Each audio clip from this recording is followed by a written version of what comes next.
Clobberin time!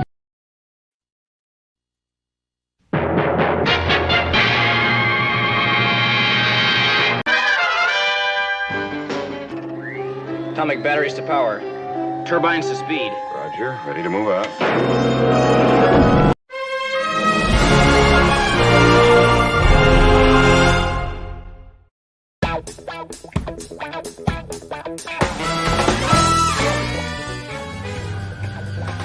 Poker.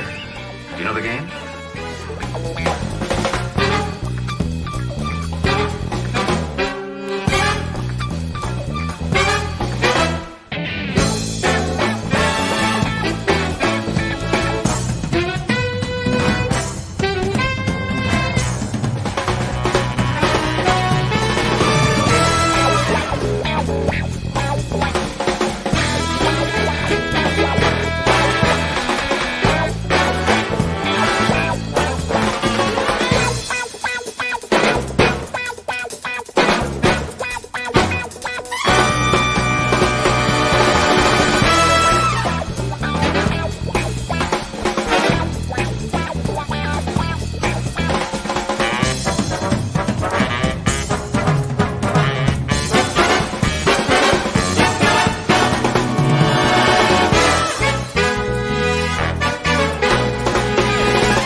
Clobberonimo!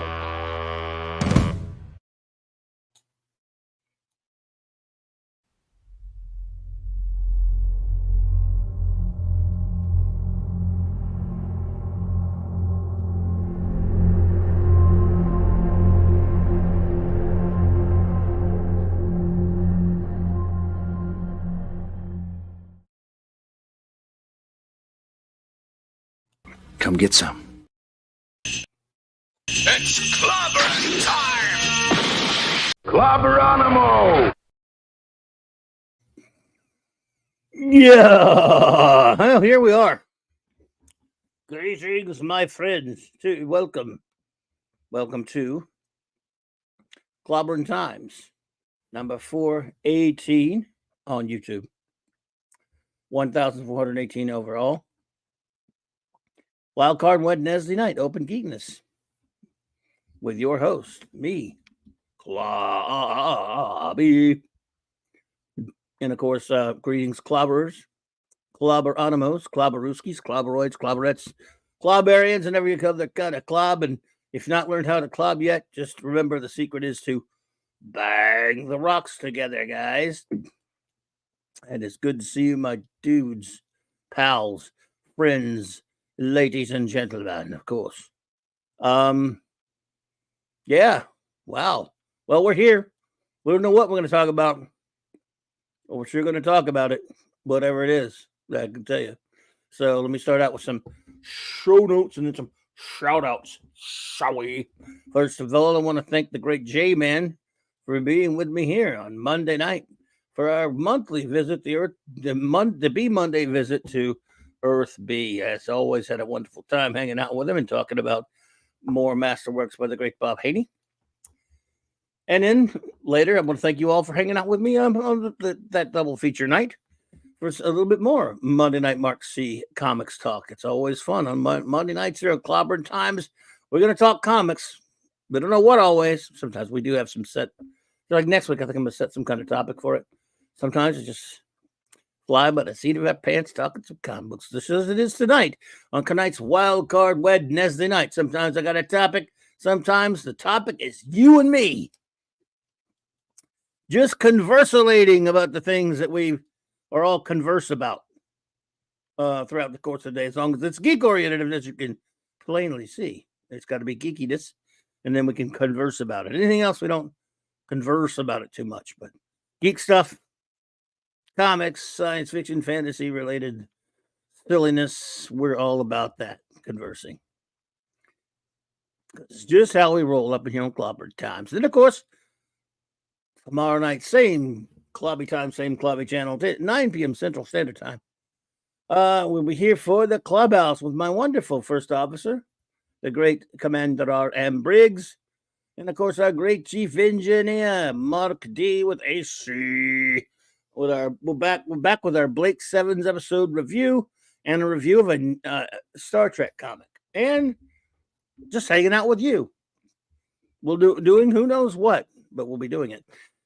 Tuesdays, of course, and Thursdays, I'm always hanging out with the great Tom at Midnight's After Dark. Midnight's After Dark, that great channel over there, that huge, amazing channel, 6 p.m. Central, with those great people talking about pop culture. And as I was earlier tonight, I was on, as I am many, not all, but most Wednesday nights, my good buddy Loki's Comic Book Roundtable. So had a great time being on there earlier. And then I stopped by my good buddy Dad Man's channel, who was talking some NFL football there, and hung out with them for just a tad. I didn't get to hang as long as I would like to, and I'm sorry about that, but in the middle of shows. And anyway, but then of course, more shows after that. Friday night I will be on, as I are every Friday from now until we can get this done. And even we're just started last week. Frank Miller's classic Daredevil run on Free for All Frank Friday on the great J Man's channel, 7 p.m. Central, Eastern, 6 Central, 7 Eastern time. For that, with of course J Man's channel and with our great buddy Sean, we're going to review all of Frank Miller's classic run on The Man Without Fear. And I'm often can be found a little after that with the Friday Night Comic Shop Talk gang on the great 32 Flavors of Nick Weiser's channel, my good buddy Nick, and hanging out with the Comic Shop boys. And so that's 8:30 Central. And then same Trek time, same Clobberin channel, 9 p.m. Central Standard Time, Saturday Night Star Trek. 4 more episodes reviewed of Star Trek Voyager in our ongoing mission to review all of Real Deal Star Trek 1966 through 2005, the 735 Club, no filth ever, only Real Deal Trek. So there we go. But I always close out the week on the great Mark D with C's Sunday Night Geekery, 10 p.m. Eastern Standard Time, Sunday nights, of course. So lots and lots of castings of the pods there, streaming, if you will. Now let's see who's here with us tonight. Whether they're here or not, the wrenches get the shout outs. We have I don't know if he's here or not, but whether they're here or not, like I said, I'm just going to shout him out. Eric K., the Bronze Wrencher, Chris Persia, Vindicator, Wrench of the Great White North, D. Bud Martin, the Wrench of Iron. We got to talk some Iron Man again, dude. It's Tuska in time soon. Lord and Lady Thoth. Shout out to you both. Avon lives, long live the Legion. The aforementioned great J-Man, Wrench Without Fear, and Partner in Crime on Earth B, and Legionnaire Extraordinaire and Miller reviewer now. Maddie's Daddy, Stephen, Cal L. Buddy, Fanty Outsidery, Hungry Boy, and Maximum Redstone. Now let's see who is here with us in the chat, of course. FKHC 2005. Hi, what's up, buddy? Good to see you. Hope you're doing well. Hope you're here, Fairfax. And if you couldn't make it a hang, I understand, because you said you may not be able to, but if you couldn't, maybe hear it later. Either way, you're much appreciated. Anyone who happens to be, by the way, lurking out there, thank you so much. I appreciate the lurkers. And if you're watching on a download or a rewatch, thank you. Really, really appreciate it.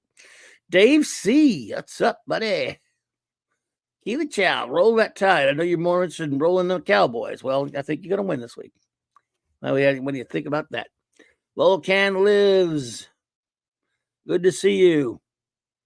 That's about all with us here tonight so far. But anyone who pops in, of course, will be duly noted and shouted out accordingly. Oh, boy. So what's going on out there in the big, wide world of geekness, huh?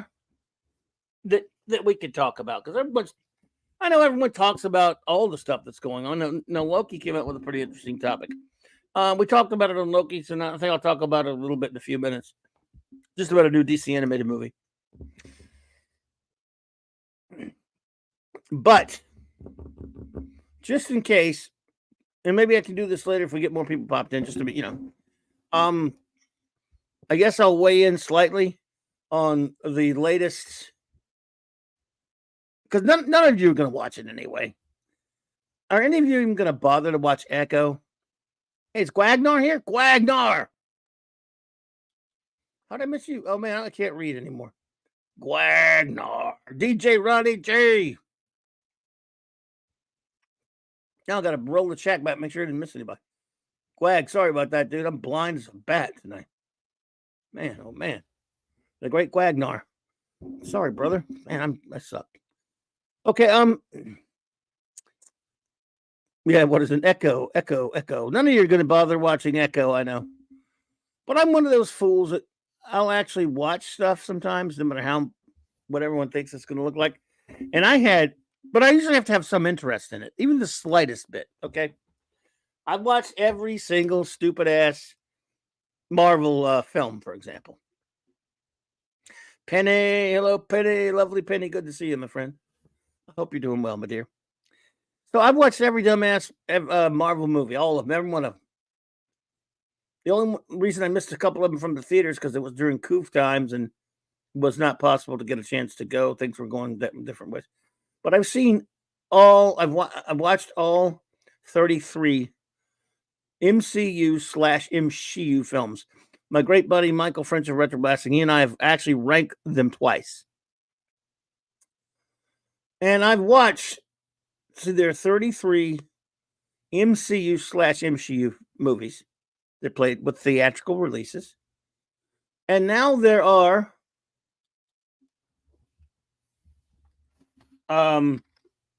make sure I got the number right. I believe, and I might be a little off on this, there are more than this, actually. No, they're not. There's not more than this, actually. Because some of them don't count as MCU/MCU stuff. Some were made by Marvel Studios, but they're not actually covered under that. But so there were a couple I left in there, but I've watched at least. There are 2 incompletes, but 15 of them I've watched all the way through. 3 incompletes maybe. I'm going to go with 17 as a number. But I've watched every one of them fully through, except now with 3 incompletes. The incompletes are, I didn't finish Agents of Schmuck. I didn't watch it all the way through, all the 3 or 4 years, whatever it was. I didn't watch all of the What If series. Oh, they're 18 because they're Miss Marvel. I didn't watch one bit of Miss Marvel.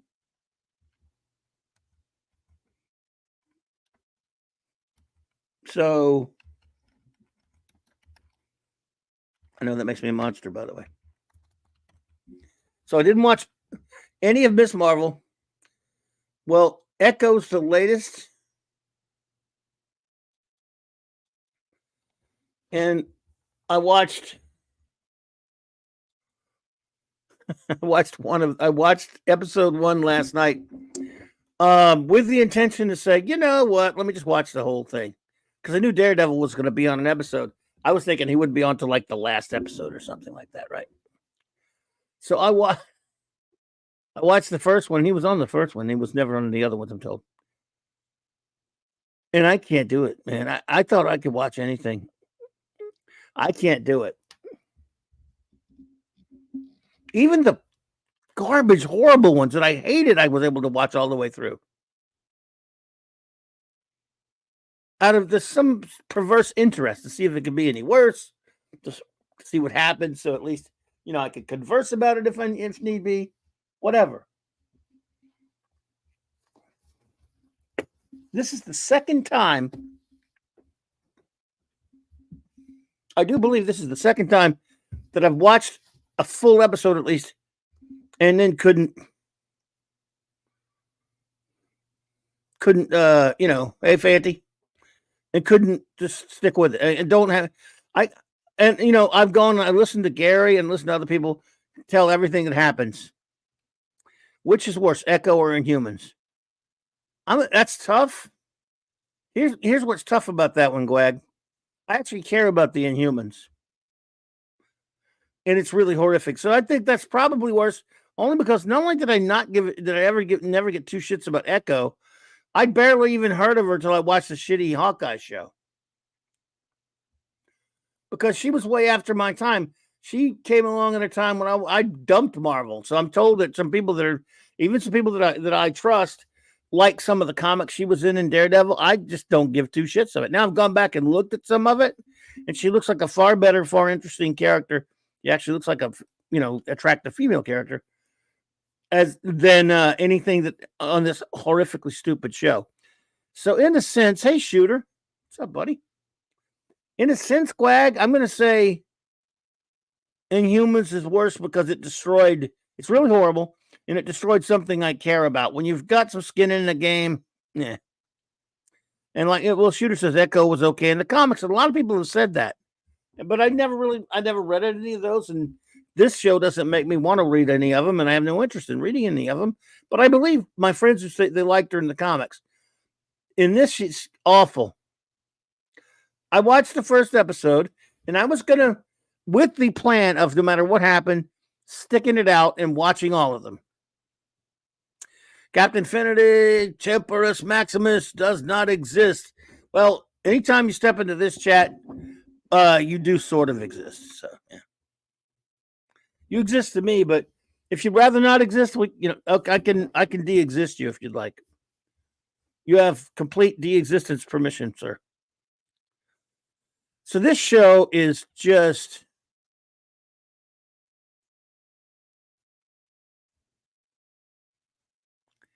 I have to have at least the slightest bit of interest. For example, I'm going to go down the list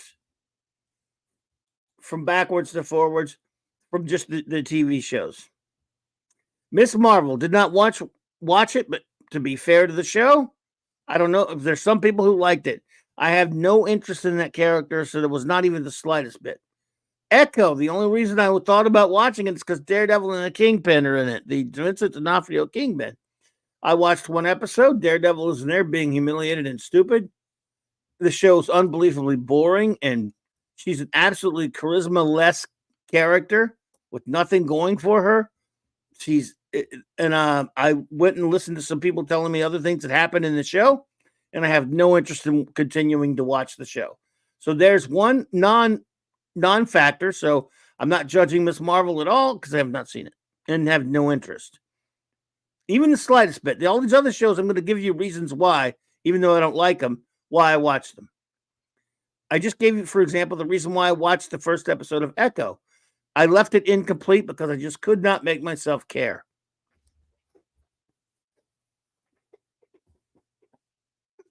If I could, even a little bit, not even out of curiosity, as I thought was going to be the case, right? Okay. Again, I'm going my lowest ranked shows of the shows that I watched all of. First of all, actually, lowest. There are two incompletes that I have. But I have a complete lower than two incompletes, which is weird. I should have changed that. For example, at 14, Agents of S.H.I.E.L.D. is an incomplete because I didn't watch but the first season and a half and don't care to watch it again. What if I watched 2 or 3 episodes and maybe one episode in the second season and I never watched it all, so it's an incomplete. At number 16, behind those two, which I guess I could switch since I saw all of it, was She-Hulk, Attorney at Law. But I hate that show so much that I can't even be fair to it. I should put it above the 2 incompletes because at least it made me watch all of it. But I just don't care. I hate that show that much. Let's see. So at 13 on down, I've watched all of these shows. I can't give, believe me, almost. Oh, I have one more incomplete. So at 13, I have Falcon Winter Soldier. I watched all of it. It's horrible garbage. Total trash. But I did watch it all. At 12, I have Moon Knight. Moon Knight is an absolute despicable, horrible piece of garbage. But I watched it all. At 11, I have The Inhumans. Again, absolute total garbage from hell. I hate it.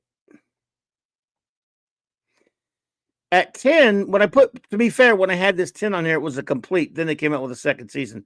Loki. Here's what happened to me on Loki, folks. I watched the first season for some stupid reason. I can't give you a good reason.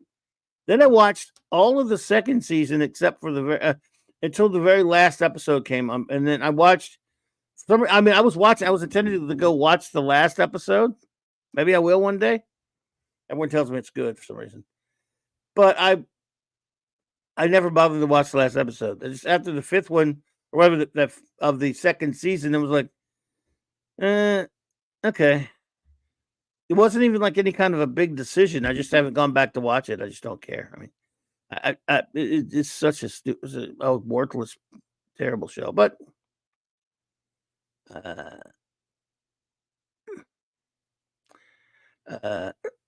only ones you've watched. Shooter says the only DC Plus MCU series I watched are WandaVision and Moon Knight. Neither were that good. Yeah, I'm with you there. Like I said, I got Moon Knight way down.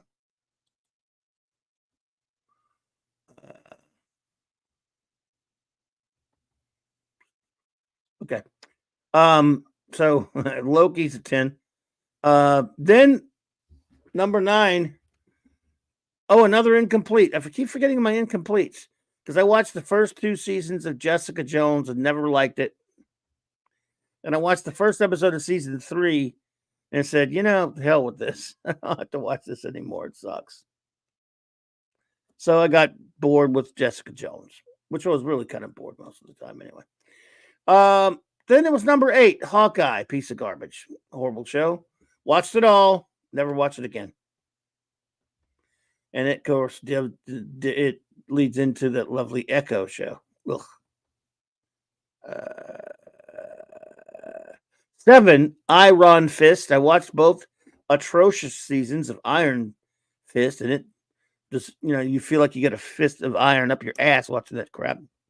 Sucks.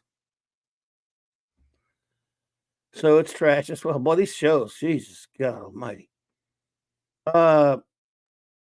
And number 6. No, so 1, 2, 3, 4, 5, 6. Okay.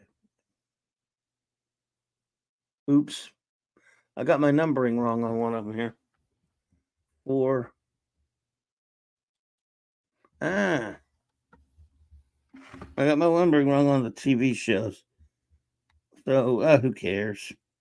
Nobody gives a crap. I'm going to renumber it anyway, just for the hell of it. Let's take a second.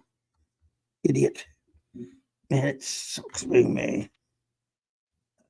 I'm a moron. I know I'm a moron. Okay.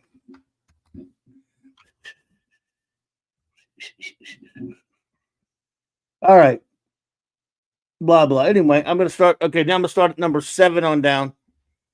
Because I already trashed Iron Fist, which really should have been 8. But anyway, I'll fix that later. WandaVision at number 7. I gave it 1 star. It sucks. WandaVision. I thought the first couple of episodes were mildly amusing. That soggy middle did not help it. And then the last 2 episodes are intolerable trash. Really a horrible resolution. Just absolutely pathetic. And the reason I don't include those shows, Guagnar, is because they weren't part of the MCU/MCU that I know of. Plus, I'm not blocking them out. If you watched them, fine. I had no interest in those shows, so I didn't watch them. RRTNZ. I mean, if you like those, Gwaggy, let me know. So, do you like those shows, Gwag? I heard Hellstrom was terrible. I heard all these shows were terrible, including Legion. I don't know. Yeah, they did a Cloak and Dagger. I did know they did those, but I didn't know those are part of, maybe Marvel Studios made them. Just like they did a New Mutants movie, but was that really an MCU/MCU? I mean, I don't know. I can't be everywhere. I heard Legion season 2 was terrible, not season 1, but I hear you, Shooter. No, I just noticed you always leave them out on your list of Marvel shows. Yeah. Do they count as I know they're Marvel properties. Are they in the MCU/MCU? I don't know if they count in those GWAG, but if they do, I still would have them blank because I haven't watched them. But I know, but I do appreciate you pointing them out. But I wasn't. That's only why I left them out.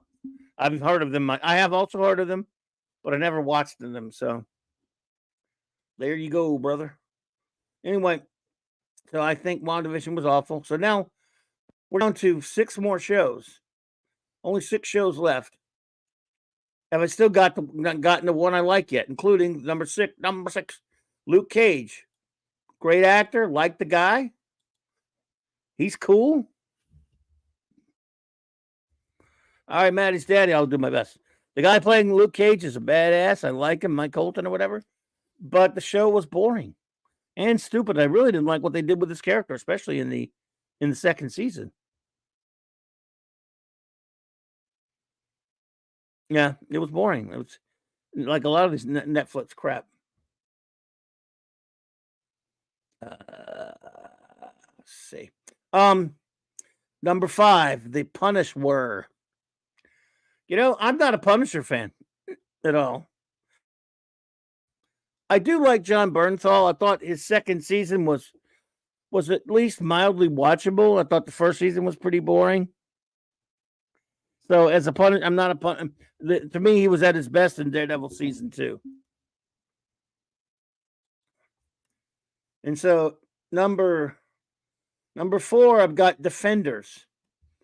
Defenders was a crappy story, really. It was kind of, that's not the real Defenders anyway. It's another thing that irked me because I'm an old school geek. That's not the Defenders that they ever should call. They did not. That team does not deserve to be called the Defenders, for one thing. I don't see any Doctor Strange or Hulk or Valkyrie or Nighthawk in there. Yeah, bungholes. So yeah, but still, it was a crap story. But seeing them all together was kind of cool for a little while. It just wasn't that good. I mean, Power Man, and Iron Fist were sort of together a little bit in that one.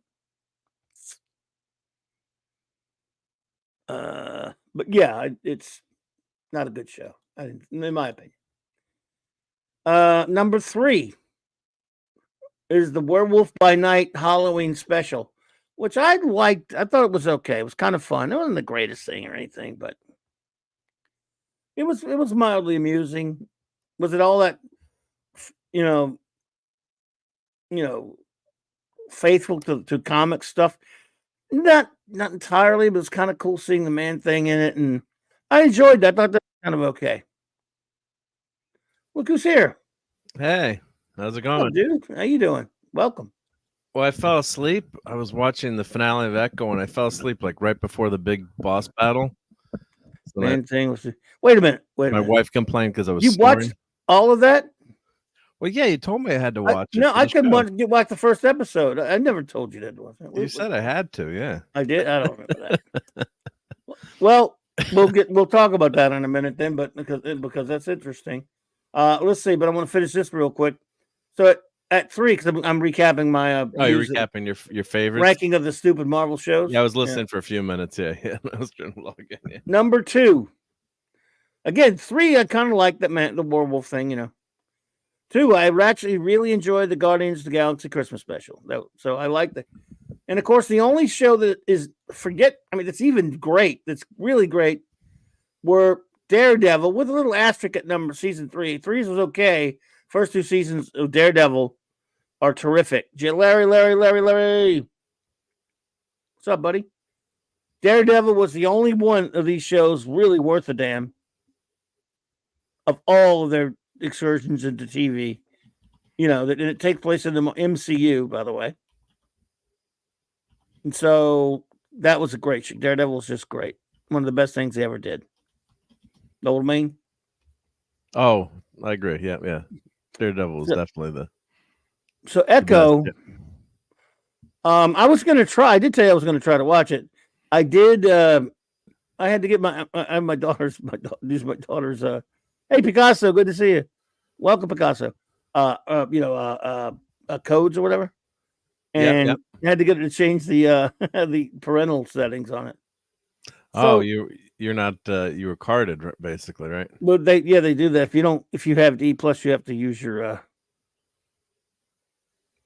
you have to change the parental settings. But anyway, You can I just watched the first one. TVMA, yeah. The first one last night. I watched it, and I thought, I with the plan to watch it all. Maybe not all in one sitting, but I would have been done by now. After watching that first one, I'm like, I don't think so. I don't think I'm going to bother anymore. I could just go watch Gary. Sure enough, I went and turned. Gary was talking about it. Gary did a watch party for episode 5. Gary's told me everything that happens. You can tell me what happens if you want to, if you can stay awake, but don't bother unless you feel like it. Well, And I I'm like, you know definitely what? will, yeah. I definitely don't want to watch that. That first episode, such a piece of garbage, and so boring. Mostly, let me be fair. Let me backtrack. It's mostly just boring. But she has nothing for you. She brings nothing to the table as a character to get interested in or care about with any charisma whatsoever. They open up, and I know it's a flashback, but there's no I don't care what dumb superpower she gets later. She's holding her own in a fight against Daredevil because she hung out at a dojo when she was a kid. And then Daredevil leaves. He just lets her be. Leaves her there. Yeah. I mean, What? I was like, what happened? I mean, did Stick train her? I don't think so. Well, it's okay to get a few punches in, but then she grabs a gun or shotgun, and then Daredevil's gone. What, the cops are showing? I mean, it was horrible TV. I mean, at least you could have said then Daredevil knocked her out or something, and then she didn't cops showed up. Stand a chance against Daredevil. Maybe like other guys were keeping him occupied, maybe, but she goes toe to toe with Daredevil, and no Wilson Fisk is like no one's ever hold their own against him. None of my men have ever. Whoa, wait. First of all, that's not true. Don't you remember the first season, Kingpin, when that ninja guy almost killed him? It took a ninja to almost kill Daredevil. He walked out. I mean, he gets beaten to hell in that first season. He does, but against a bunch of dudes though, who can fight. He's garbage. And she's first of all, Alan Ing from Film Threat he did a tweet storm about how bad it was the other night, and he made an interesting point. Congo Kids Club, hey there, good to see you. He made an interesting point how there's no way that glass would have stuck into that girl's leg, and also because it's safety glass. It's safety glass in the cars. Yeah, so even back then. Unless you had like a car from the 30s, maybe, but yeah, the glass, God forbid anyone's been in a car accident. Hope none of you ever are, but it's tempered glass, so the glass instantly shatters. Now, that doesn't say that you can't get cut or some bad things can't happen, but that's the least of the problems with the show. But that was I know that was ridiculous. That was just bad, poor attention to detail. Because if it's any more boring than that first, huge piece of glass into her leg. Yeah, that was dumb. But if you can tell me that if the other episodes are they less boring than that first one? Well, wait, how do I play this one now? Do I want to get Clobberin times? No, I don't care. I'm not watching this. I'm not watching it. I just told you I fell asleep, and my wife, who is a normie, well, she's extraordinary in many ways, but we'll call her a normie from comics and John and Star Wars. Don't worry, we're complimenting her by saying telling her she's not a geek. And I'm watching it in the family room tonight, and I think I started to snore. And she's like, "This show sounds really boring. What are you watching?" My day wasn't particularly that tough. I'm just the show. I don't even know if I call the show bad. It's just boring. I can't even. It's like so bland. I don't even know if I could call it bad. I mean, it does have all the girl boss crap in it, though. Yeah, but that doesn't even bother me as much because the show is so GD boring. I mean, at least it could have been. I mean, the final battle was so laughable when I woke up and rewound it and watched it again. I mean, it was so short and so ridiculously anticlimactic. It's just poor, the choreography, the fights. I mean, Daredevil, the fight scenes were phenomenal. And you're feeling for him, and you can't root for this girl because she's an assassin who's a murderer and has killed hundreds of people. it just doesn't make sense. So in the beginning you only watch the first one, but she shoots Kingpin in the Hawkeye series at the end, right? So you he think survives, that Hawkeye's dead, and she thinks he's dead. But then she goes back to her hometown after 20 years in Oklahoma to I guess take over Kingpin's empire. But why would she go to Oklahoma to take over Kingpin's empire? Like, why there? There was nothing. I like how she drives like 1,000 miles with a hole in her stomach.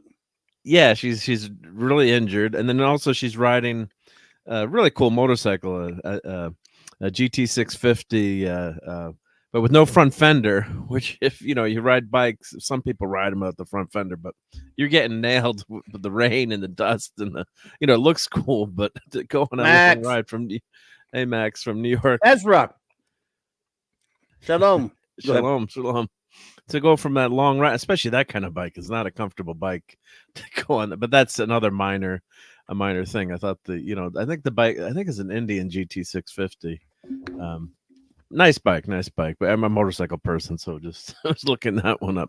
But riding without the front fender ain't smart. But so why does she go back to her? She's been estranged from her family. Her father's a murderer, gangster. Got her mom killed. The grandma, Mima says, get the hell out of here, and I guess the grandparents, well, these are spoilers, I guess. She's not likable at all. No, she's not a likable, ever. You don't feel for her, even though she's, unfortunately, she lost her leg and she grew up, I guess she was born deaf. They never explained that. It wasn't the accident that made her. She was born, I think she was born deaf, right? Born deaf, right? Yep. And, so, and that actually, unfortunately, slows the show down a lot because they have to break into sign language, obviously, to communicate. So she doesn't speak in the show. She only communicates with sign language and says maybe a few words here and there. So that slows the narrative down a lot because they've got to go through sign language and there's a lot of talking in the show. So that makes you even more tired, and it's boring dialogue too. It's how about all your feelings, and a lot of it could be compressed, like the scene with her grandmother in the 4th episode or 5th episode. I think it goes on for like 15 or 20 minutes, and it could have maybe felt like that. It could have been like a 5-minute exposition. Okay, that she's gonna make up with her grandmother and they're gonna forgive each other, of course, and they do the same flashback too, because I guess there's the Chakata, the god or goddess, I should say, that comes out of the ground and from a cave, and then that's their tradition of how they came into being, came to the earth. But they show the same flashback probably like 20 or 30 times in the series, and the same people. The first couple of times, like, oh, maybe that looks interesting, could be interesting, but it's the same thing over and over. So they never explain really what her powers are. And of course, in the comic, she was a much cooler character. She's a badass, and she could mimic everyone's people's abilities. So I was reading an article, and the showrunner said, "Well, her abilities in the comics are really lame." I'm like, "Well, that's kind of nice to say to the creators of the character." So, all right, Shooter. Don't worry, Shooter. We're not going to talk about Echo very long. Yeah, I got to get this out of my system. I can't. Yeah. Mark has to get out of the system, then we'll be done with Echo. As I watched it, I can't believe I watched 2.5 hours or 2.5 episodes last night, and I finished it tonight. But yeah, she in the comic she's a relatively new character. I think 2000 or something like that. But she was a much more interesting.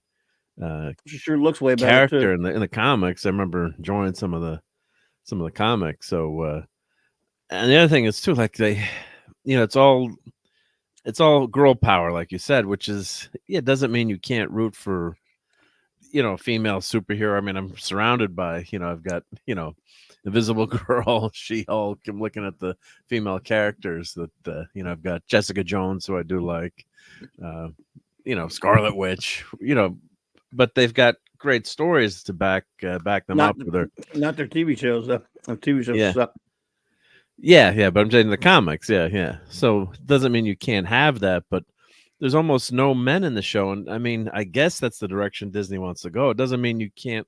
You have to see yourself on the show to like it, but it seems like they're specifically going for that female demographic, forgetting that young boys and are traditionally that's your bread and butter. You want to hook them in, and then let's grab the the female demographic that we can along the way. But the last bunch of shows and movies, it's all been geared towards the predominantly female audience. I don't think that's working out so well. So it's oh good. Oh, and then RRT and Zed says for laugh, tell us how she defeats Kingpin in the end. Do spoilers? Does anyone care? Well, if you care about Echo, here's your spoiler alert right now.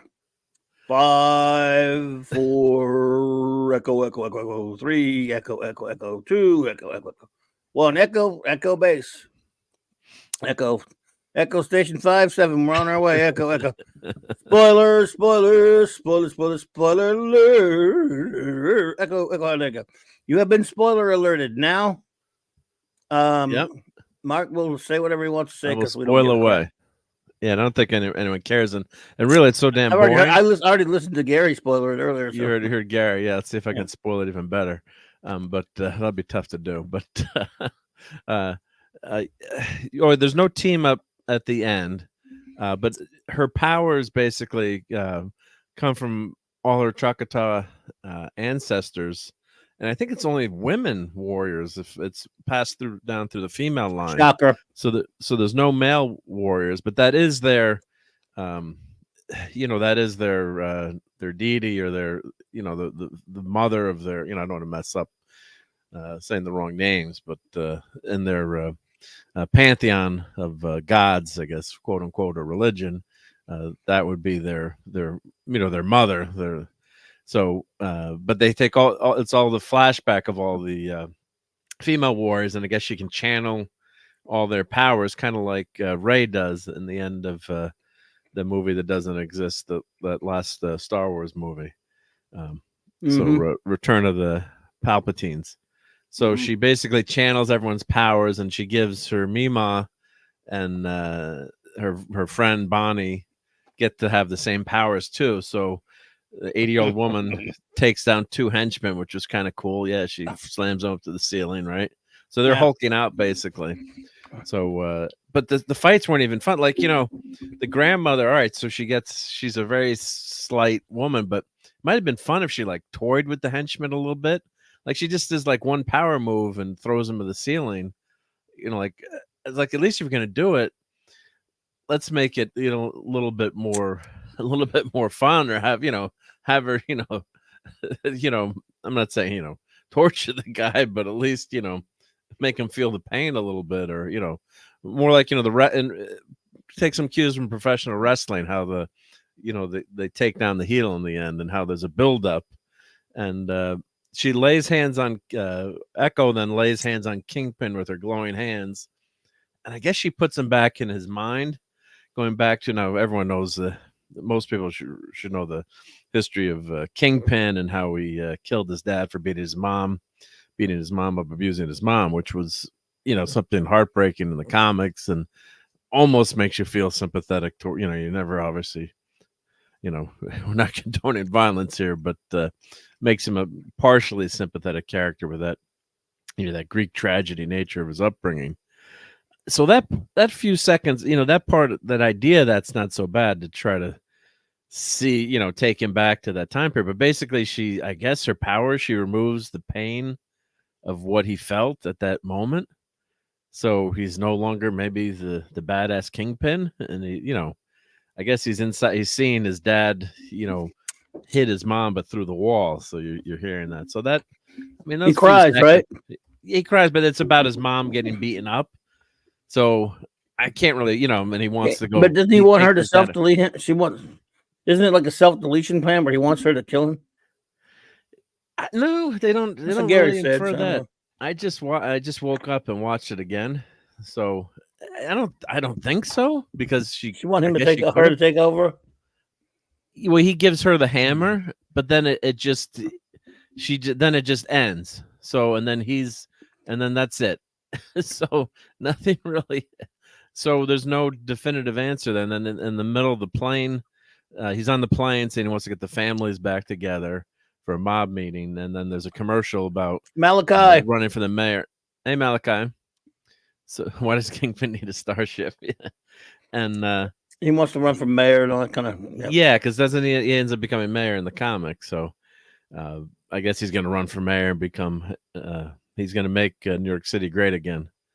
But yeah, there wasn't the payoff in the end. It didn't. They kind of stopped it right in the middle. He gives her the hammer, and you don't know what the meaning of that. And then he just jumps in his truck with one of his henchmen, and all the cops are showing up, and he drives off. So the only character I really did like was the comic relief.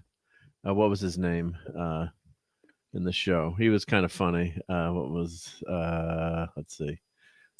Bonnie Biscuits, Cody Lightning as Biscuits. He was like the comic relief. And then he takes a monster. The other ridiculous thing, they're at the powwow at the end, and his cousins warning him about danger. So all the henchmen are in these two white vans, and they're loaded up with guns, ready to, I guess, to take everyone out. Or I don't know what they're gonna do, kill everyone. And he takes the monster truck, and they're all watching, and they just stay in the van instead of jumping out, and they let themselves get run over by the monster truck in the van. And the big bad henchman, who's got a sniper rifle, I guess he's going to start shooting. He gets a phone call, and he hesitates. Of course, he always hesitates, so the other cousin takes him out. But it's just poor fight choreography and things that don't make sense. It's like he just says wait. And then they always give the bad guy the couple seconds hesitation just to give the good guy time to, and he's not even a good guy. He's a henchman, another henchman for the Kingpin. So there's no redeeming characters in this. It's just there's no one to root for. I mean, you don't even, in the end, it's like she's killed hundreds of people probably as an assassin, and she doesn't really have a redemption arc other than kind of going after Kingpin, but never finishing him off. So like 4 or 5 times she's got, her pistol on him and doesn't shoot him again. So, yes, it's 5 episodes. Thank God it was only 5 episodes. I haven't seen enough. So, it's. I don't want to go as far to give it the credit to say it was bad. I'm going to say it was just boring, and you could have had this. Could have been a 45-minute. One episode of TV probably that you could fill it up, because there's so much backstory. They're showing this lacrosse game or game of sticks, and of course there's a female warrior, and I'm like, well, why would she be playing lacrosse against the guys? I mean, you wouldn't have a woman playing. They had women's. I did a little research, and they had women would play against women, but they wouldn't have had this like 80-pound waif. It was called almost like a game to the death practically. It was so brutal lacrosse games as was witnessed. They used it to settle disputes instead of going to war. You're not going to have a female fighting against the guys. And of course, one of the scene, the last scene of that lacrosse flashback, she uses the powers from this female god and is able to beat everyone up and jump through and win the game. I was like, what are you doing? But we know what they're doing. But yeah. Mm-hmm. No, you and Gary and others have convinced me that I've spent too many times watching bad things. I'm going to let myself off the hook on this one. Yeah, I give you a dispensation. Yeah, because I didn't watch Wakanda Forever. So that's right. Or even what else did you not watch, by the way? I think it was just that. Did you? Oh, you didn't know. You didn't go see Aquaman. Oh, I didn't go see Aquaman. Yeah, but here, Aquaman's probably awesome compared to this. Yeah. Probably had stuff happening. Yeah, I'm just saying. What else did you not? There was something else bad that you didn't go see. Eternals, remember? Yeah. Eternals, I saw that opening night. Yep. Mm. Yeah. Mm. But there's yeah, something it's else. just well, just quote my wife. Yeah, it was like, "Why are you watching this? It sounds boring."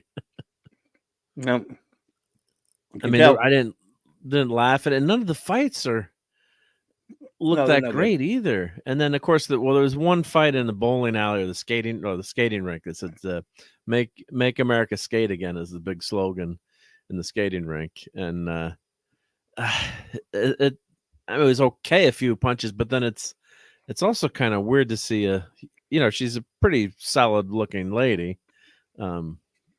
She's at least not a She was 90 pregnant when they pound made weakling. She was pregnant. when they Wow. made a lot of it. So then she couldn't have done a lot of the stunts, but No, it's just the fighting. It's just like then a couple times she's like knocking down these big guys with one punch, and it's not making sense. At least in the comic book with Echo's powers in the comic, she can mimic any fighting style, and it makes sense that she can take out people. She doesn't have superhuman strength, but she can fight extremely well. So Don Ranger Power. yeah. Oh, Pete Carroll got whacked. Wow, Yep, he got whacked. Yep. Pete Well, we should say Carroll fired. Yeah, he's still alive, but ousted he's out of the Seahawks. Yep. Oliver Belamonte. I mean, whacked as a coach. I didn't mean he was. Yeah, I know. Yeah, we know. off. Yeah. Um, And then I can't believe that Nick Saban. Sorry about the sports one. he Saban is remained part retired. of the organization. That's weird. But as an advisor, what do you think of my new profile pic of the Red Mighty Morphin Power Ranger looking at Enterprise D? Is that what he's looking at? Oh, I can barely see that. That's very cool, That's good. Don. Hey, Oliver. You were saying? Oh, Saban. We don't know what's going on with him yet, do we? Well, he retired. Yeah, Did he really retire? he retired as head coach. Yeah, Oh, okay. Well, there you go. Good. I was surprised. Yeah. Yeah. I haven't checked it, the carousel yet, but I hope we're hoping we're going to get ours fired. But no, what about yours? Did yours get fired? Gable? Well, the defensive coordinator quit. He got a spat with the head Gable. coach because Gable fired some of his assistants that were almost like family to him. So then he quit today. So he was too big of a personality for the Giants defensive coordinator. What was his name? Winkdale Martindale. Wink Martindale. I was It's thinking weird. That used to be the name of a game host. show host, right? Yeah, Wink Martindale. Yeah. Weird.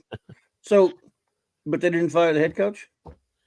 No, they didn't fire the head coach. No, but he had coach of the year last year. Gable? But not that it matters, right? But Yeah. No. I mean, yeah. if you win coach of the year, then you have an off year the year after. You should have another chance.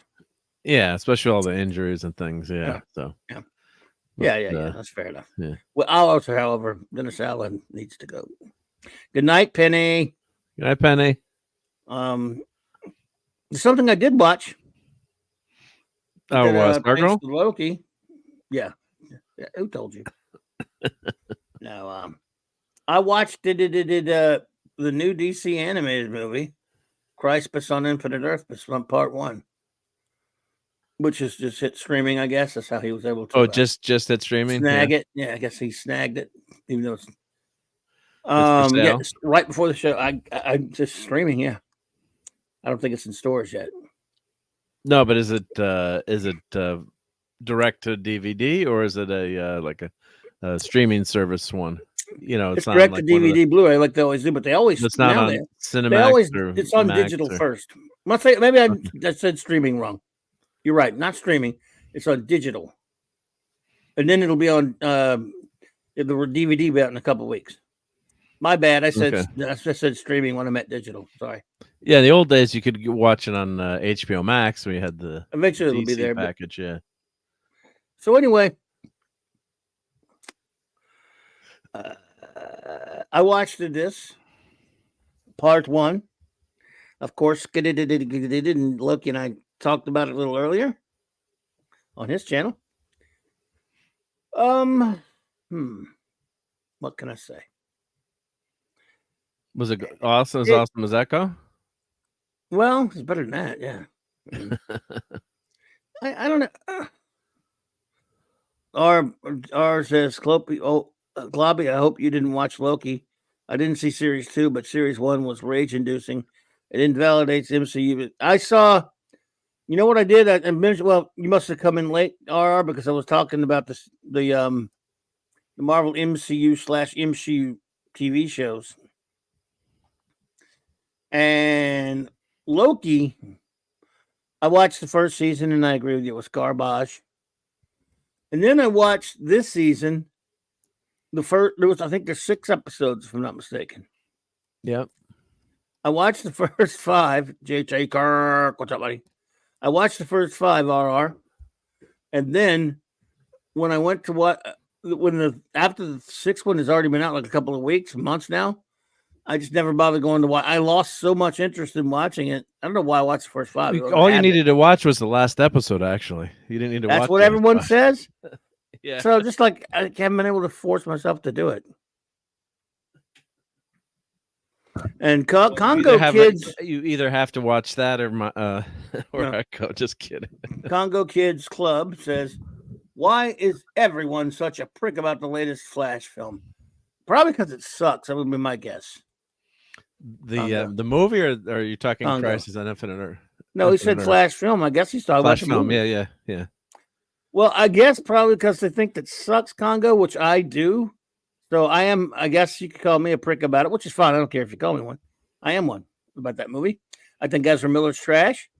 I think the whole premise is trash. I think having him fight Zod's ridiculous instead of fighting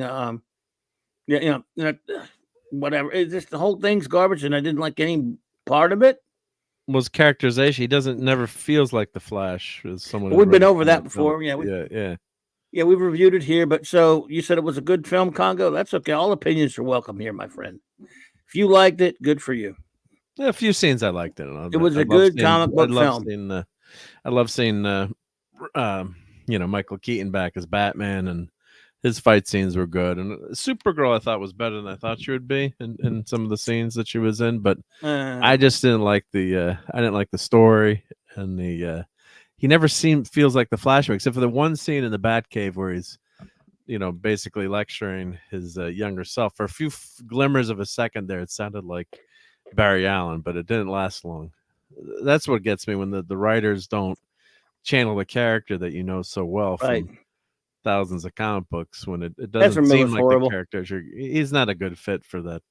He's garbage for that character. Yeah. But Congo, look, all opinions are welcome here, buddy. I'm glad you liked it. I just did not. I hate all the Snyder drivel. I know this one wasn't a Snyder movie, but it all came from him in a sense that he cast Miller. But I'd much rather watch that movie again than watch Echo. My God, unless I need to go to sleep. Yeah, I think the Flash movie is better than Echo. Yeah. If that makes you happy, yeah. So Justice League Crisis on Infinite Earths has so many problems. First of all, but it's not much of an adaptation of the original story. This is only part 1 now. There was nothing wrong with it. Says, okay, well, there you go. Then what do I know? I guess there you go. I hereby declare there was nothing wrong with that movie. Boom, you got it. Congo, I stand corrected. There's nothing wrong with it. Okay, this animated film here, it's a Flash movie, first of all. This is all about Barry Allen, but at least he's good Barry Allen. I mean, he's even Matt Bomer does the voice. He's based on, hey, Ravenscroft, good to see you. Hi, Ravenscroft. Good to see you, Ravenscroft, buddy. So this movie's mostly about Barry Allen, and which was weird because in the original Crisis on Infinite Earth story, he was barely in it. He kept popping up, and then he's not really in that story. So this is another example of they adapt another quote-unquote classic story. Incidentally, full disclosure, I have a lot of problems with Crisis on Infinite Earths. You've never been a fan of it. I probably like it more than you. I love the art. I love the art, and the big painting poster I have framed on my wall. Ravens. Let's see. Gwag says the first half of this Crisis movie felt like a Flashpoint knockoff, kind of. And I hate Flashpoint, by the way. That's a big hate of mine. But anyway, this is about him popping up at other different points in time. At first, and Congo, I watched the first 2 seasons of CW Flash and didn't like it. I liked it slightly, and then after 3 or so, it got really old, and I'm not a fan personally. A lot of people like it. First season was great. First season of Flash It was was great. okay, I guess. I loved it. Yeah. I hear you. I hate all that TV series, Hero series says Congo. Well, I'm not far from you. I don't like them much either. So this one, it's not horrible so far. But except the animation and the art sucks in my opinion for the most part. Matthew Pounder, what's up, buddy? So what I really hate is they go back to the time of when they formed the Justice League, and they remake that Amazo story with Amazo, and I don't like the founding of the team. It's basically Barry. Is Amazo in it? Amazo's in it. I don't like the way he looks. I don't like the way they handled the Amazo story. They formed to fight Amazo, and in this thing that the founders are, wait for it, Flash, Superman, Batman, Green Arrow, John Jones, and there's a female. Who do you think the female is?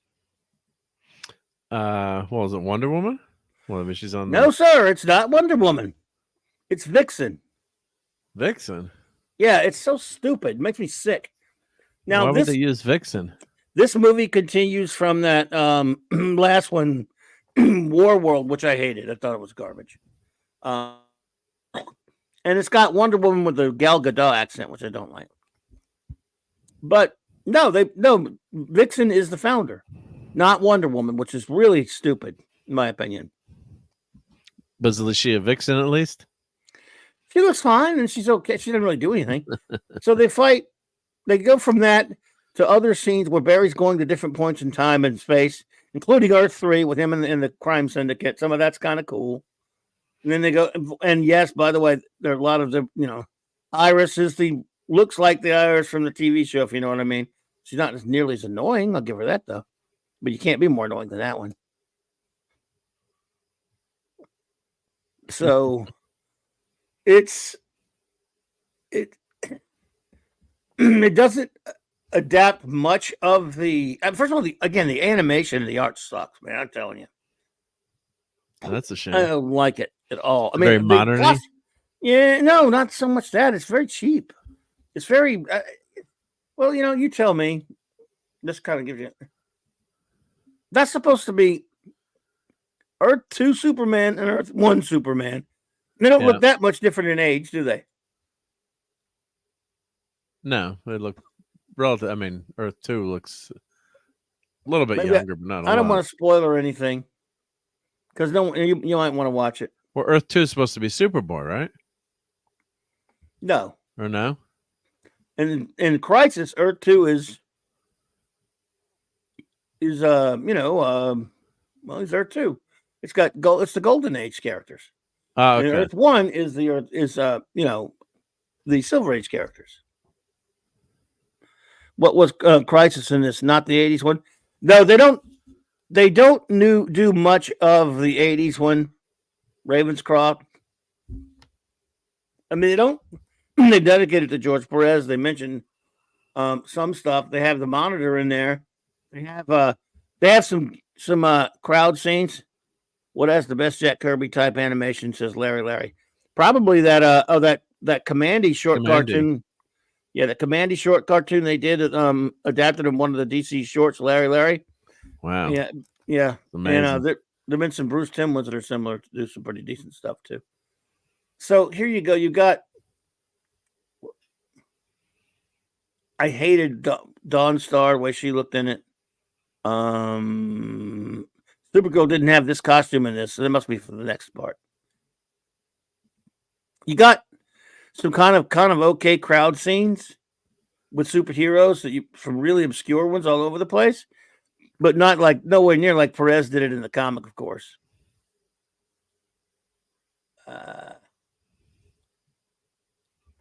on a second. But so they're just doing their own version of Crisis, basically, then, or yeah, they really are. Because this is like a Flash story.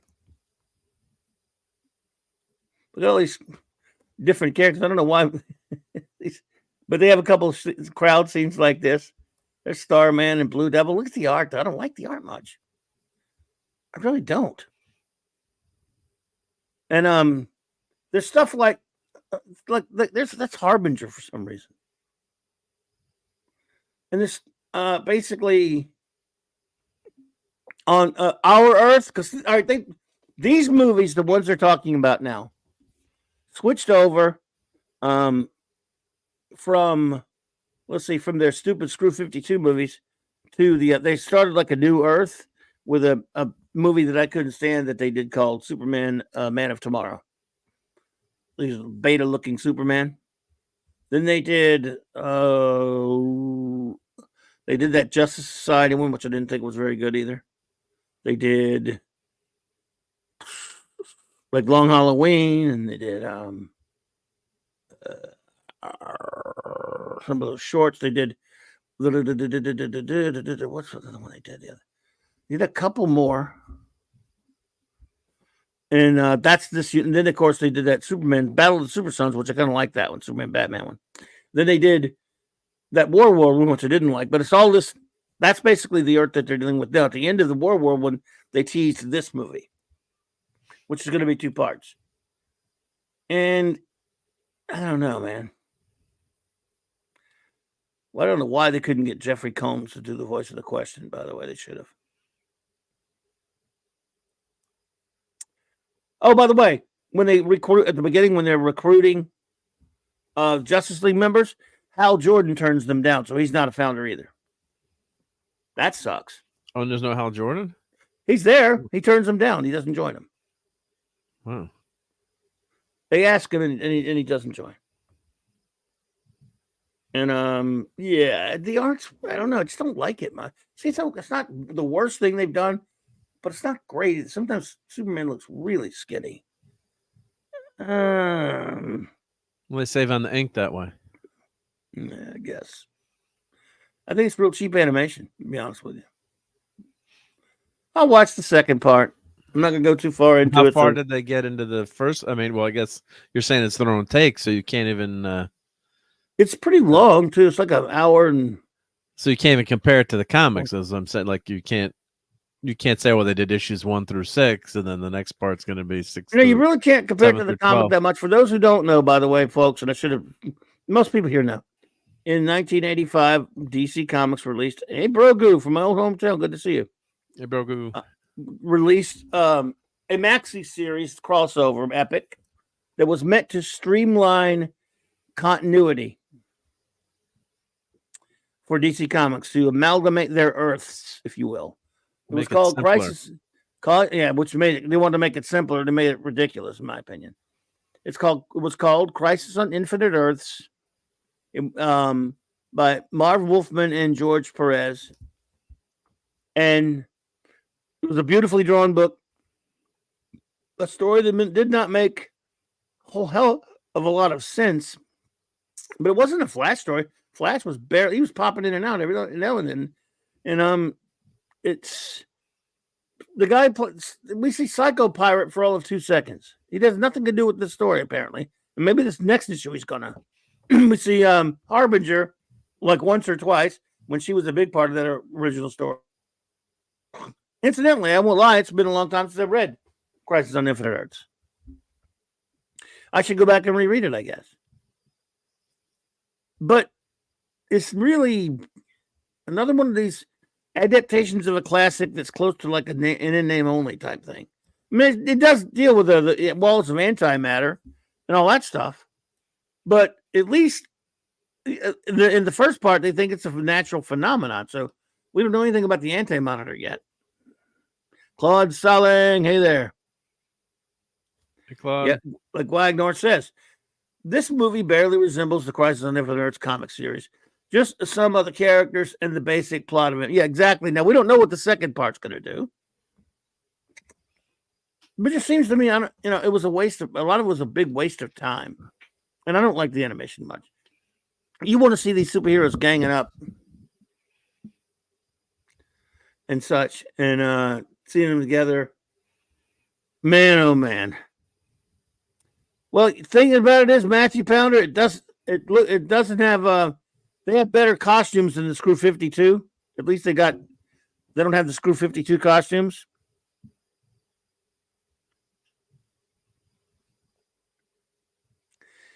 So there's that, at least. But yeah. I don't know why. Well, I do know why they did that with Vixen, by the way. We can't say it.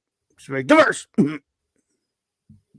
It's very diverse. She's very, I have nothing against Vixen, but by the way, incidentally, Justice League and Justice League Unlimited cartoons did the Amazo story, as far as cartoons go, way better than they did it here.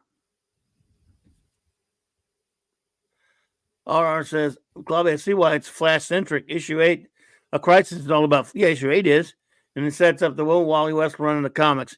Yeah, I wasn't the biggest of fans of that. Well, I love Mike Baron and all, but I didn't like that run too much. Empress NM, say what's up. I said, what are the odds of a Crisis on Infinite Tijuanas? I'll have to get back to you, sir. Let me see if I can make that happen for you. Whatever that means. But, here's another point. When they get to the scene where you thought it's going to start getting really cool, because they're on the monitor ship with he's beaming up all the superheroes from all over the place, and you're seeing superheroes, the big crowd. You're like, oh, that's pretty cool.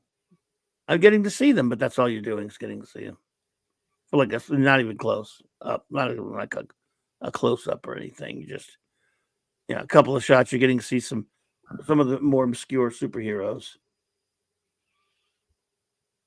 And that's supposed to be a big whoop, right? I mean, it was cool to see Blue Beetle. We actually got to talk once. And Captain Atom. And, some of those characters. Dad Man, Walker, Dad Man, and the Dad Man Clan. What's up, buddy? Kay Roberts, hey there. Good to see you, Kay Roberts. But was it better than the CW Crisis on Infinite Earths? I didn't watch that, Dribble. You know that. So, I know. So you didn't watch that. I couldn't watch that. That's another thing you got to watch. No. Feel my pain. You may be mistaken on that one. The monitor costume looked really cool. It was actually, really well. They did some of the costumes really well. And Brandon Routh, as the older version of Superman, was really good. But the monitor's costume, they almost looked like Jack Kirby, that a Jack Kirby person does. I know it was Wolfman, but the monitor's costume looked on the CW show looked like a Kirby creation to me. Yeah, I'll have to live with it. I'll have to live with not seeing it though. Salty Traveling Sea, what's up, my buddy? This is what I missed. Well, you missed us trashing Echo, but other than that, should I recap the whole how boring it was for Salty Traveling Sea? I don't want to talk about Echo anymore. You can hear it echo somewhere. Well, just tell Salty I fell asleep watching the episode just before the big boss fight. It was so engrossing that I fell asleep and started snoring, and my wife started saying, "Why are you snoring? Why are you watching this? This is so boring." And you're stop snoring. Yeah, there's minimusness. I've been marked safe from Echo today. I sort of watched all 5 episodes. Nice nap. Yeah, I had trouble staying awake that first episode. I'm not going to ever watch any more of them. So, anyway, I will watch part 2 of Crisis on Infinite Earths when it comes out, but I'm not really.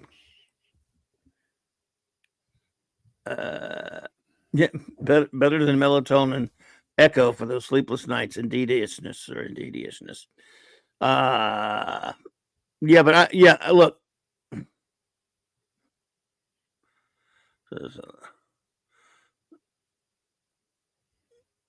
No, I got you. There, Don. Thank you, man. I just have no. I usually think I'll sleep through. Watch anything. But sometimes if I get so bored, I just can't do it anymore. That happened to me with Andor, by the way. Andor was another one, man. I was like, I tried. I must have fell asleep 20 times watching the first 4 episodes of that.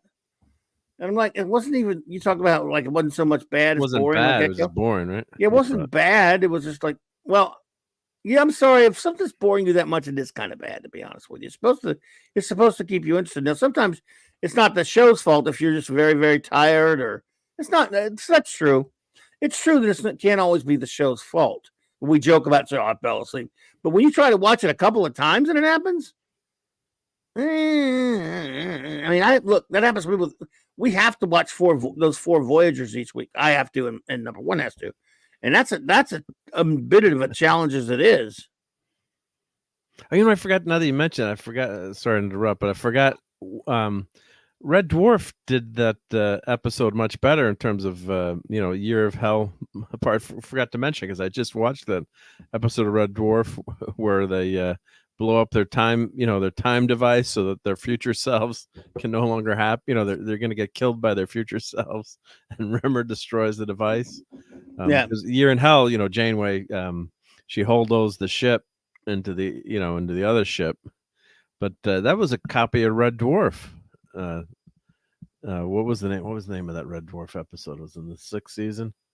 I was thinking of it too. I'm like, I forgot to mention that or talk about that. But yeah, Red Dwarf is just especially with the comedy element added into that too. It was just so good. Wow. What there you go. Episode? I'm trying to remember. Was it Rimmer? No, that was Out of Time. No, was Out of Time. Out of Time. Yeah. Episode 6 of season 6. The finale. Yeah. Yeah, that was great. That was hilarious. Oh yeah, and by the way, they ripped that off from Red Dwarf, probably. Yeah, because that was before Voyager did it. Yeah, because Rimmer destroys the time machine, time drive. Yeah. And Lister's a brain in a jar. Yeah. Oh, it was so great. I love that episode though. Yeah, and they become friends with Yahtzees and the quote unquote is a hoot as long as he's not talking politics. Like, oh my god. The thing is, there was a long wait between that episode and the next season. I think one of the guys that was one of the times where Doug Naylor and the other guy was Naylor and the other dude, Rob Grant, were having a falling out. The creators. It took forever to do the 7th season, so we didn't know what was going to happen. It felt like a cliffhanger. Oh, it was 4 years later. Yeah, before they. It felt like a big cliffhanger that never got resolved. Yeah. Because then Rimmer's gone for most of that 7th season, right? Yep. Yeah. So, but yeah, no, it was just when you mentioned that, I was thinking, Voyager. Yeah. Not aging as well as when I first watched it. Yep. Yeah, it's what kind of happens sometimes. But you know what? That does happen. But when some things that never lose it. Red Dwarf, Star Trek. Real Trek anyway. So yeah. That's right. Craig Charles was accused of abuse by an ex, and that dragged it out too. That's right. The Lister had some personal problems that didn't help. Oh, okay. Yeah. Wow, Minimus got a Green Hornet's car, a model kit of the Green Hornet's car. Wow, and the Mach 5. Wow. Nice. Nice. And Ollie's.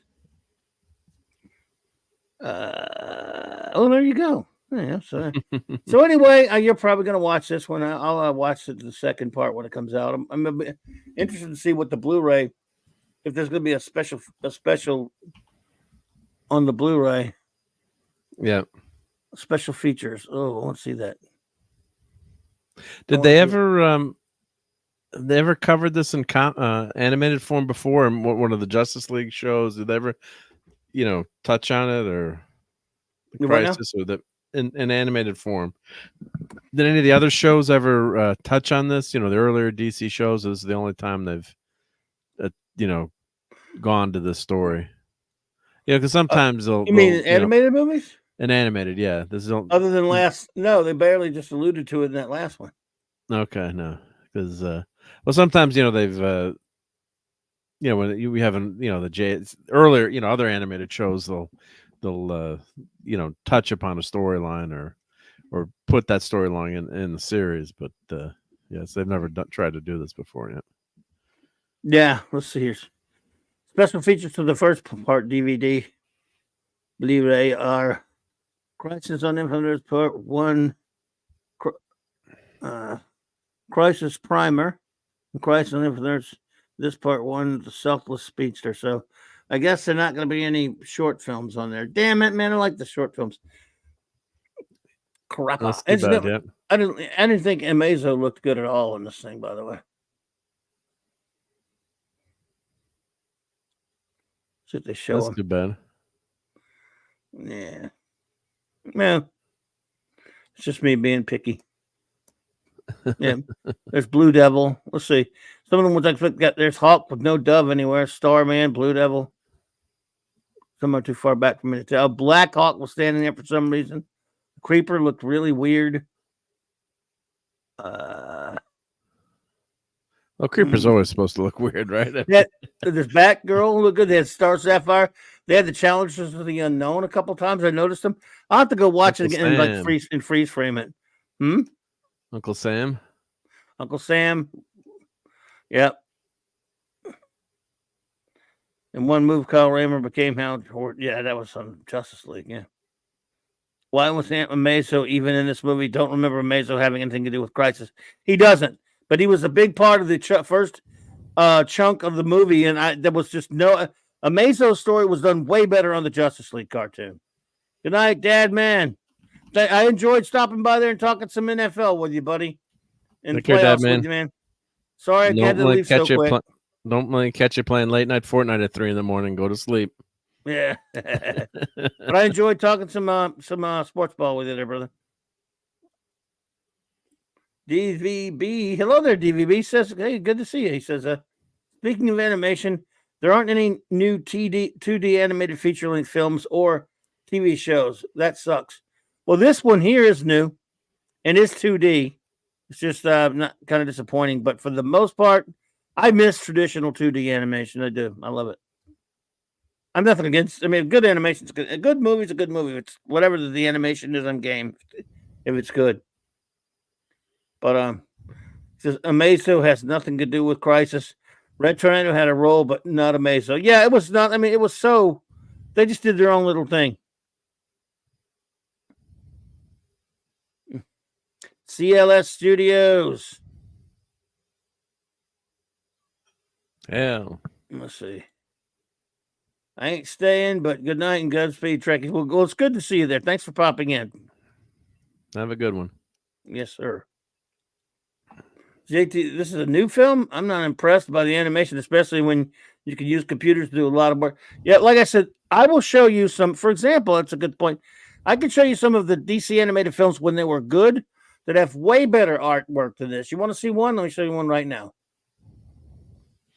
And DC used to kill it with their animated movies. I really love. Yeah, Marvel was number one in live action, and DC had the best anime. I mean, there were a few decent Marvel movies when they just went just totally geared towards kids and just nothing that was really anything to write home about, and sometimes somewhat embarrassing. So. Yep. Other than I know you don't like the Ultimates, but that the Ultimates movie was at least geared towards adults, and if that's what you're looking for, and I thought it was pretty well done. This was way better. What Ultimates? Well, you know me. Yeah, I mean the Marvel stuff. There was Avengers Next was actually my favorite Marvel. Of course, that was geared towards kids, but that was really well done, I thought. Yeah, I liked Justice League Crisis on 2 words also. I loved this one here, Justice League Doom, I thought was really good. Also good stories, too, of course. I mean, they all have a great story, but this one had a great story, Justice League Doom. I'll tell you one that I really loved. Yep. Do you have a rating of all your animated movies? I should rate them because animated. Loki and I didn't you? We did them. We covered almost all of them. I think there's one we forgot, one we didn't get a chance to do. Let's see. And you probably seen them all. I think I've seen them all too. Yeah, it's been a while, but yeah. see. Right. Superman, Batman, Public Enemies is one I really liked a lot.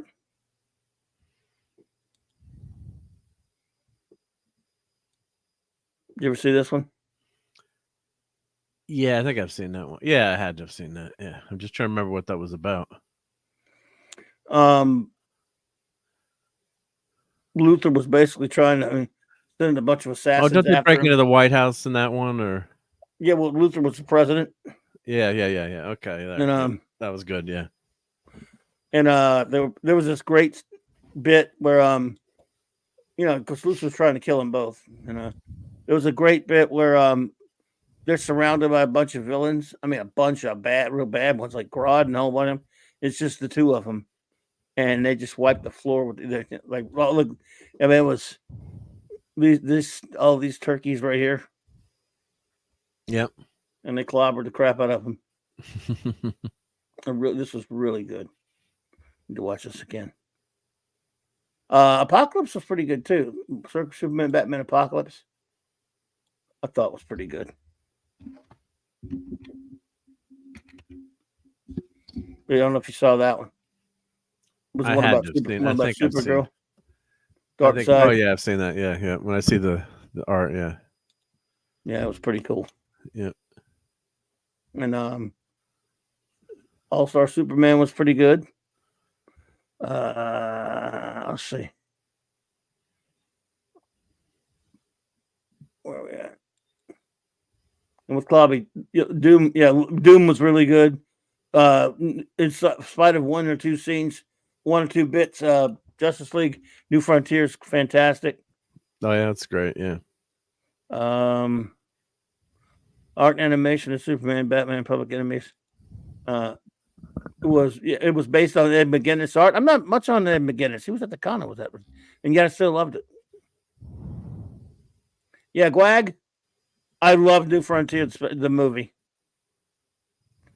And like I said, it has one thing in there that really makes me insanely angry, but I still love it. Makes me sick, angry, but I still love it.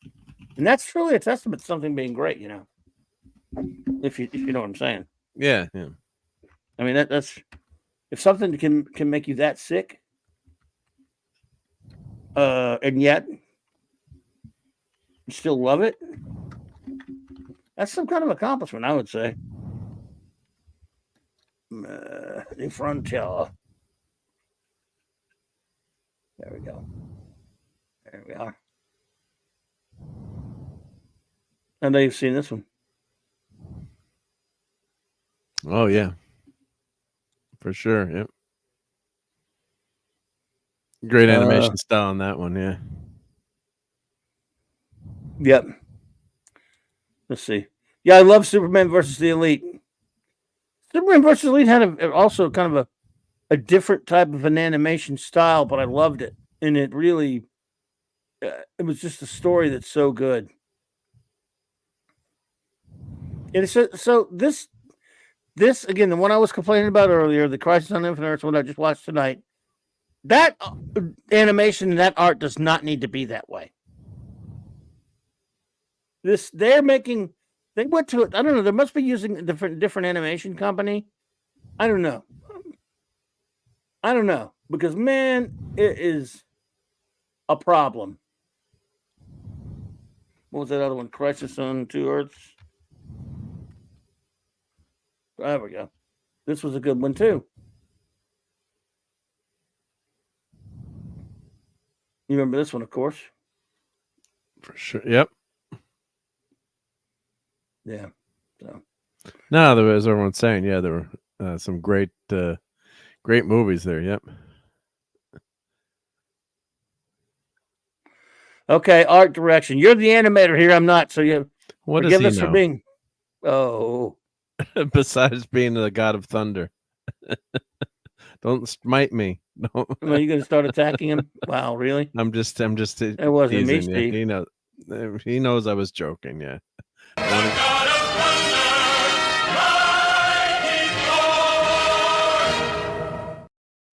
just cranky because I had to watch Echo. You didn't have to do anything. You did it yourself. Did I it to got yourself. to do it. You did it to yourself. So it says, art direction. So that then let me go and get a point of clarification from Steve. So Steve, because I'm being serious because I really want to know. All right. Obviously, I know enough. When I look at a comic book, I say the art sucks or it doesn't suck. That's just what I like. But when I look at animation, obviously,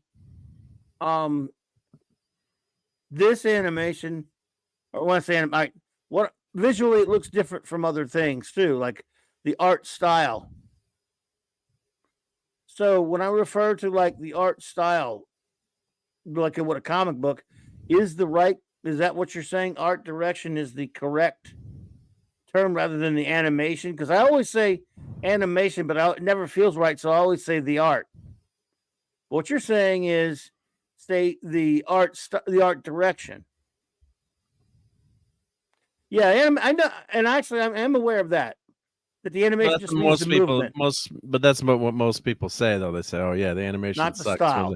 when they really mean the style. Yeah, yeah. I mean, I do sometimes just say the animation sucks when I mean the art style, but the best way to say it is the art direction. That's good to know. I'm not even being facetious. I wasn't really sure, but I was bitching about the art direction then of the one that we watched tonight, the one I watched tonight, Crisis on Infinite Earths, which I have a big problem with. But see, this art direction is much better.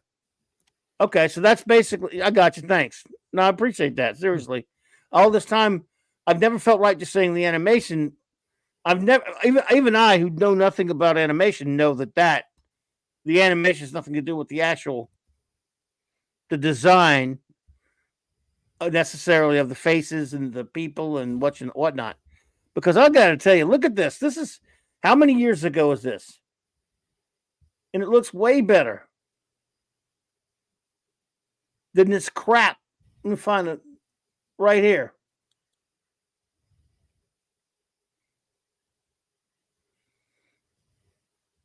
Well, that's the cover of that's not it. That's find some examples.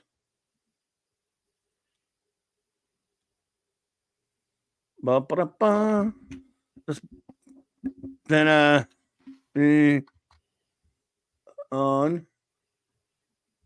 Damn it. Okay. Back to that now. Better than this stuff. I mean, this blows groats. I have proof. Look at this. Yeah. Yep. The art direction is a style guide for how to draw the characters, props. Okay, I got you. Appreciate that. Like Looney Tunes versus Animal versus Pixar. I got you. Yeah. Okay. Yeah, that makes sense. So there you go. Think, for example, these guys. Now, let me ask you this, Steve. This is another interesting question for me, anyway. Given the technology with regards to, the art direction, not the animation necessarily, do you believe it is possible? Let's say, for now, I mean, and maybe it will be expensive, but do you believe it's possible for, let's say, to take adapt a comic book and make the animation look almost or as close, I mean, very, very, very close to the style of the original artist? Say for George Perez, for example, who originally did Crisis on Infinite Earths. Do you think they can make it look very, depending upon, and it would probably be expensive, maybe, make it, or Alex Ross, like it's an Alex Ross book. I know you're not an Alex Ross fan, but I'm using an example. Or Kirby, or whomever, Ditko, whomever. Do you think they could do an animated thing, film or TV, whatever? Piece of cake, yes. Oh, there you go. They could make it look like Perez, and they could pay his family for it. Piece of cake. He said, okay.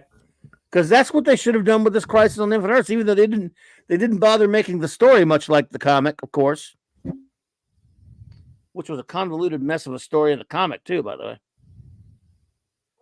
I'm watching the trailer because I haven't seen this, And I have to say the animation sucks too. I mean, the movement is not Oh, that yeah. good. It's very It the is. style is a very flat style. It's not colored out. I can send you the Yeah, link. it's if you very want. bland. Supergirl looks good in their profile, but the Yeah. animation doesn't look great, and it's I don't like the style that much either. But it's very disjointed and looks very cheap the way they did it. Very flat for I know it's 2D, but just it's not fleshed out. I'm trying to look at find some more. I mean, I'll a send you couple of the I'll send it to the link to you if you want. yeah, I'll probably be able to get it. Yeah, but you can send me the link if you got it. Yep. But yeah, it doesn't look. It's very, very not well defined in terms of like Batman. His face. The way he's moving, and yeah, it's almost like that old, the old style where they'd move the frame up and down almost instead of animating it. They'd repeat it. You can see where they cut corners on this. Yeah. Well, I sent you the link. So. Thank you. Yep.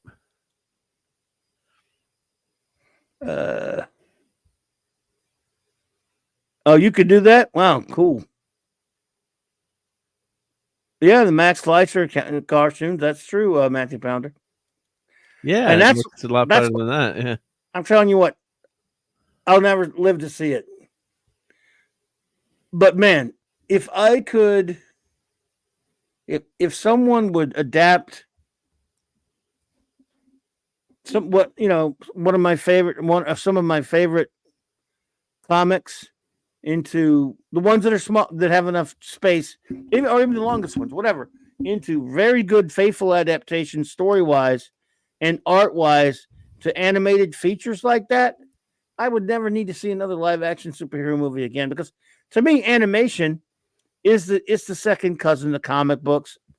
They're just comic books with movement and sound added, and I would love that. I mean, I'd love it if they did. Just like, for example, that second season of the Fantastic Four cartoon, the episodes that look right out of Kirby and adapt a lot of the Kirby stories. My goodness, all those wonderful episodes of Batman Brave and the Bold and Batman the Animated Series and Justice League, and but if you could do it like, if you adapted Kingdom Come and did it in Alex Ross style, if you adapted it, they're supposed to do, did you know they're talking about a Watchmen animated movie? Oh No. God, I heard something about it. I almost hope it's not true, because they will even screw that up. But if they could like adapt Kirby classics, and like the whole Fourth World is a big animated thing.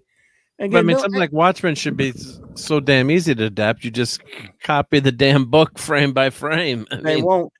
They won't. But I mean, you've got it laid out right in front of you. You got it's already storyboarded, so to speak, right? Yeah. Yep. But Snyder said it was going to do that and didn't. And promised it, by the way. So, it would be nice. That's something I would like to see. Clobby, animators use something called a turnaround as a guide to animate the characters. You could just take front, side, and various angles of characters drawn by the artist of choice. Wow, nice. And again, I want these guys to get paid. This movie, part 1, ended with a dedicated to George Perez. Really? Did you dedicate any money to George Perez's family since he's gone? But I don't know. Yeah, Guagnar, I love the Silver Surfer cartoon. At least it was Kirby-esque big time. That was really great, man. The only thing that show suffered from was the first 3 episodes when they were doing his origin. They weren't allowed to use the Fantastic Four. And man, if Silver Surfer origin without the Fantastic Four is a problem. But after that, it was great. We should have got more seasons. If they were able to do a second season, they were going to have they were going to bring back they were going to finally have the FF on there. Yeah. What was that Surfer? Did it only last one season, that cartoon, or was that 2 seasons? One season, 27 episodes or something. Yeah. DC Fontana wrote an episode of that, and so did Arlen Ellison. Oh wow. I haven't watched that again. Watched that in a long time. It was a very adult series, if I'm remembering. Yep. Now, Matthew Pounder said that's interesting.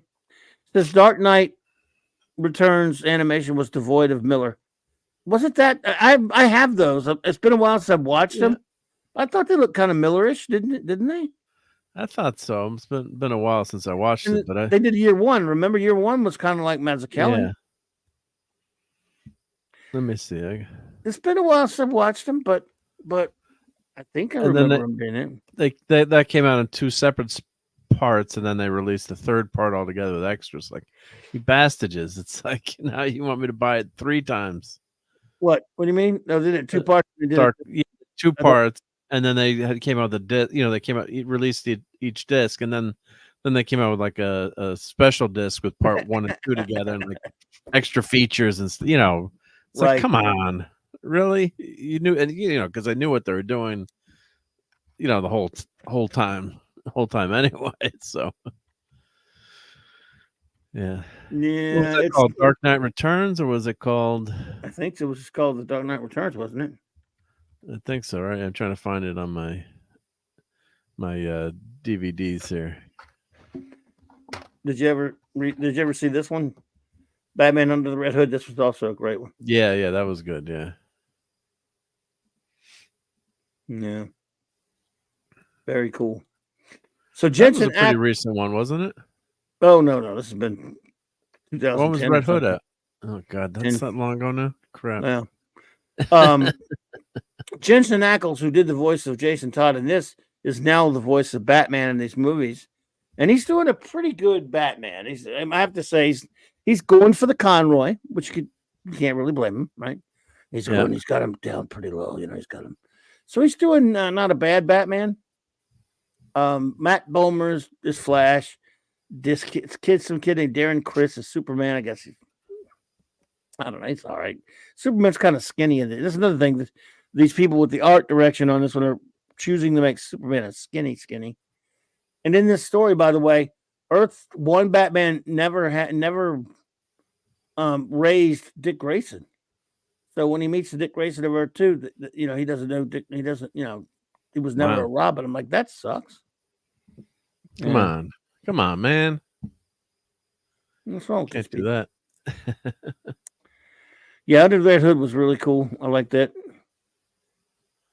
It's a really good story too. Cool Batman story.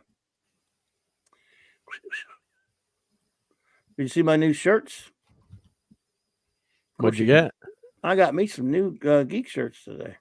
So you're gonna model them for us? No, I'm just gonna show the pictures. Just gonna show the pictures. Fashion show time. We need Raquel to do a fashion show intro.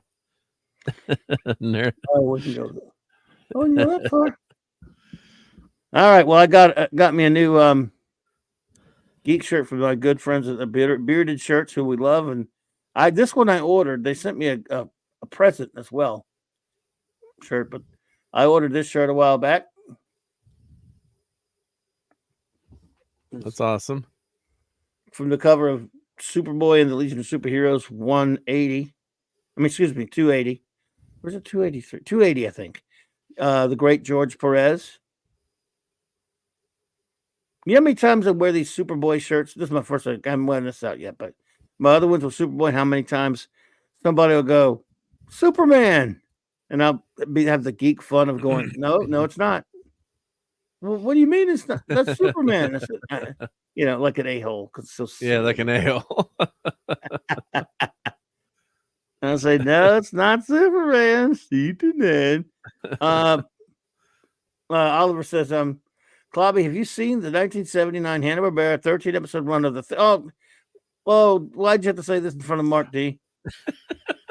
It was hilarious when a young kid said, thing ring, do your thing, he said. Yes, I hate that thing very much, Aunt Oliver, but I'm glad you mentioned it because Mark D, it brings him no end of joy. Actually, Raquel has a scene of that in one of your videos. Raquel has it in one of my videos. She didn't even know what it was. Yeah. Thanks for mentioning that, Oliver. Mark D And loves that show. don't forget the incredible new Smoo. Well, I'll try not to. The Thing and the incredible new Shmoo. They were in a I'll double try not feature to. together. Yeah. Good night, Ravenscroft. So this one I ordered, and there's these all over shirts. It's all on the back as well, which is beautiful shirts. And then the extraordinary gentleman that he is, I've been doing business with him for a long time. He made me a special shirt, and it was a total surprise. And you are going to be surprised as well when you see it. Oh, wow. Let's see. I can cheat because I can see it backstage. That's awesome. They can't see that up front? No, they could. No, I could. I could see it or before you added Oh, it, so that, I could cheat. Yeah. So it was very nice. Eddie sent this as a surprise gift, and I'm overwhelmed. It's an all over shirt. It's on both sides. It's clobbering time! Sorry. What's this? Lisa, when thing ring, do your thing. Very nice of the gentleman, and I do appreciate that. That's pretty awesome. Yeah. Yes, very cool. Very nice fellow. Is that from a cover or is that from Yeah, that's from an issue of The Thing. Oh, is that Byrne? Home series. No. Is that Byrne? No. Wilson? I think this is a Ron Wilson classic. Pretty sure this is Ron boy. Okay. Ron Wilson. Ron dude. So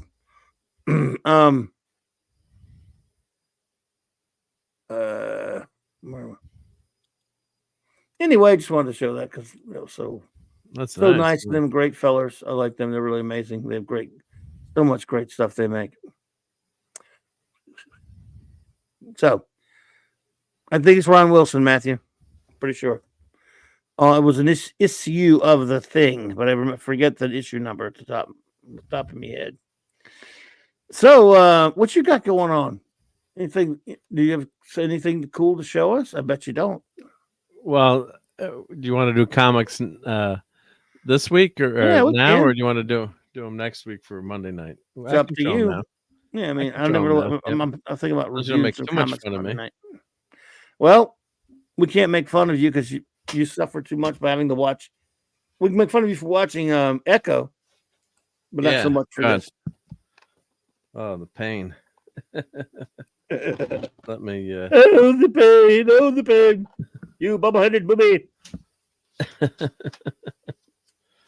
Oh, it was horrible. Oh God. Is it the worst Marvel show? It's worse than Moon Knight. No, I don't think it's. No, Moon Knight was worse. This is just the sin is boring. It's so bad. It's so boring. It's like, can you even call it bad? Yeah, if it's. I think if something's that boring, you can call it bad. I understand what you mean, by the way. You're so disinterested in it. Like Moon Knight actually got me more angry because you're not seeing Moon Knight in it. There's no Moon Knight, as we joke. I call him Moon Knight. Yeah. And he's barely in it, and it's bad. And you're waiting for like some cool action scenes. There's not even there's hardly any action scenes in this Echo series, and you can see them a mile away when they're coming. And I mean, the most exciting scene was that clip that leaked of Daredevil in the beginning, and that was apparently that was it. And that was a shitty fight scene. Yeah, it wasn't anything to write home about. So I mean, you see, I only watched that first part because and I was thinking, watch Daredevil be in the last episode for 2 seconds. That's what I was actually in the first episode for 5 seconds. Yeah. So yeah. You don't have to show this if you don't feel like it. By the way, I'm just saying which were my. I'm digging them out because I got a stack of comics. It's time for we should come up with a name for the segment. Yeah. It's time for Mark's humiliating new comics. Let's humiliate Mark. Yeah, let me switch. Let's see here. Glad says it's from issue number 6. Thank you, Thing. Appreciate you, Glad. I forgot the issue number. I just gotta make a spot here. I gotta get the 18-man out of the way. I didn't realize I was making you move shit. No, but Well, I gotta move it anyway. So. Hey, Face Man, what are you doing later tonight? Let me get him over here. I mean, Okay. I gotta watch me some A-Team. Oh God, it's just so much more. It's just thinking of watching something good after watching something. Yep. Having to sit through, that 2 weeks when I didn't have to sit through Voyager was so nice. But you know what the problem was? I couldn't think of anything to watch. Should watch more Red Dwarf again. I mean, I've watched those so many times. I love them. Every now and then when the fancy takes me, I go and watch them. I've watched them so many times.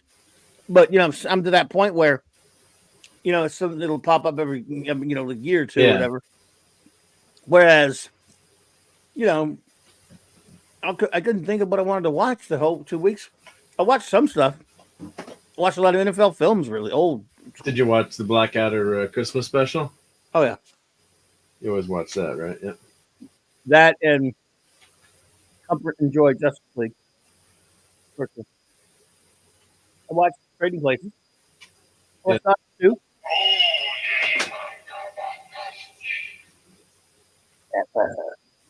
But I didn't watch a whole hell of a lot. Oh, your mic just went really low. I don't know if that's me, my headset, or. What about now? Now you're better. Right. Now you're better. Yep. I'm right here. You talking to me? I'm talking to you. There's no one else here. Should have watched Hitchhiker's Guide to the Galaxy miniseries. I've watched that so many times, Wagner, that I love it, and I have a Blu-ray of it even. You're right. That's the kind of thing. Again, it's one of those things that I've watched so many times that it could, every few years, I'll just pop that right back in there. It's one of my regulars, though. See, you had time to watch Stargirl. No, I didn't. Because you have to have the inclination, too. I've found if you're going to watch something, unless it's like you have to, then you should have the inclination to watch it. Yeah, that's true. Yeah. And by the way, I don't have it. It's not like I have any access to it. I think you might. Pretty sure I would not know where to find such a thing. I could be arranged. I'm pretty sure I can't spell that to look for it. Mm-hmm. Yeah, Larry, we have a Blake 7 episode tomorrow night. I'm not even sure which one we have. Yeah. Number 10? Is it number 10 or 11? Mm-hmm. Which one we just did? Probably Bounty. Which was the last one we did? Might be Breakdown or Bounty. It might be Breakdown, I think. But what was number 9? What was issue number 9? Yeah, Project Avalon. Yeah. So what's that after Project Avalon? I don't know, but hello there, Anime Night 1992. Welcome. Good to see you. Thanks for popping in. I'm bad with numbers, but probably Breakdown, then Bounty, or the other way around. And then, of course, after that, there's Deliverance and Orac. I know those are the 4 left. Well, we've done 9. And there are 13 in the season. Trying to get my camera set up here. Hold on. All right. Anime says, of course, my friend, I saw you were live. Figured to stop by and say hello. Well, I'm glad you did, sir. Now to have some time, some relaxed time. We all need that. I hear you.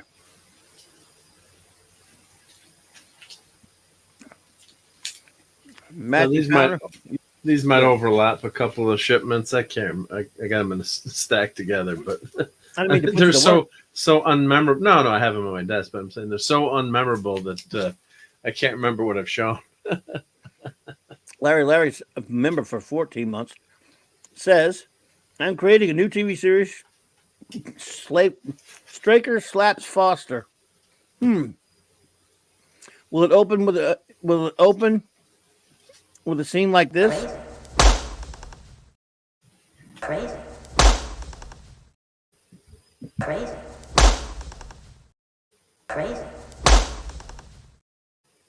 Good job, Larry. I can't wait to see that. Comic, but I recommend The Brother's Son. I'm afraid I don't know that one. All right, TZ, thank you so much for the super chat. I do appreciate it.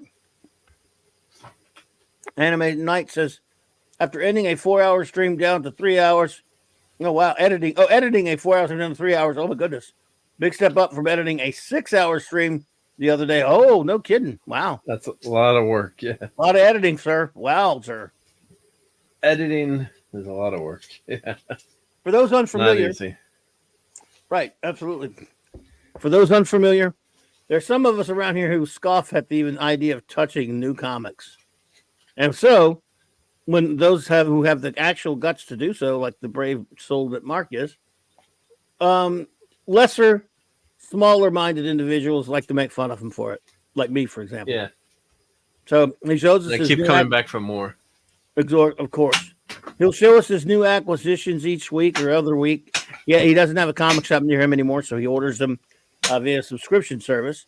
And so here we go. We're going to look at some current comics currently on in the few comic shops that are left in the country or through subscription services that Marvel Comics and DC Comics still decide anybody wants, even though we know nobody wants them, except for Mark. So here we go. Yep. So I got to keep my Wolverine going. I own every issue of Wolverine. Every Wolverine comic ever made? I'm pretty sure I do. Yeah. Wow. Well, because I have the limited. Well, it's not that hard to do because I have the limited series, and then I bought that on newsstands as a kid, and then how many limited series of Wolverine did he have? Were there two? I can't remember. And then he got his own series when he was Patch and Magic. He got his own series. He had this. I don't know. Was there more than two though? We reviewed that first one. Yeah, or was there only one limit, and then he went right to the series? I think so. The Brother's Son. Yeah, they went. Is a kung fu dark comedy crime series. Netflix really enjoyed it. Okay, there you go. No, actually, he did have a Kitty Pryde and Wolverine miniseries. Yeah, well, I do have that, but I think I have every Wolverine comic ever. Gotcha. I mean, I don't own, like Hulk 181, but every solo Wolverine comic. Standard. Action Comics Annual.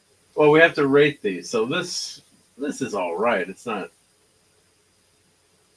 standard great. stuff. It's standard fare, but it's nothing like, oh wow, look how great that is. It's passable. Are Sentinels made by Tony Stark these days? They look like Iron Man. It does look like Iron Man, yeah. He should have a much rounder head there. Oliver Belamonte, yes. R.I.P.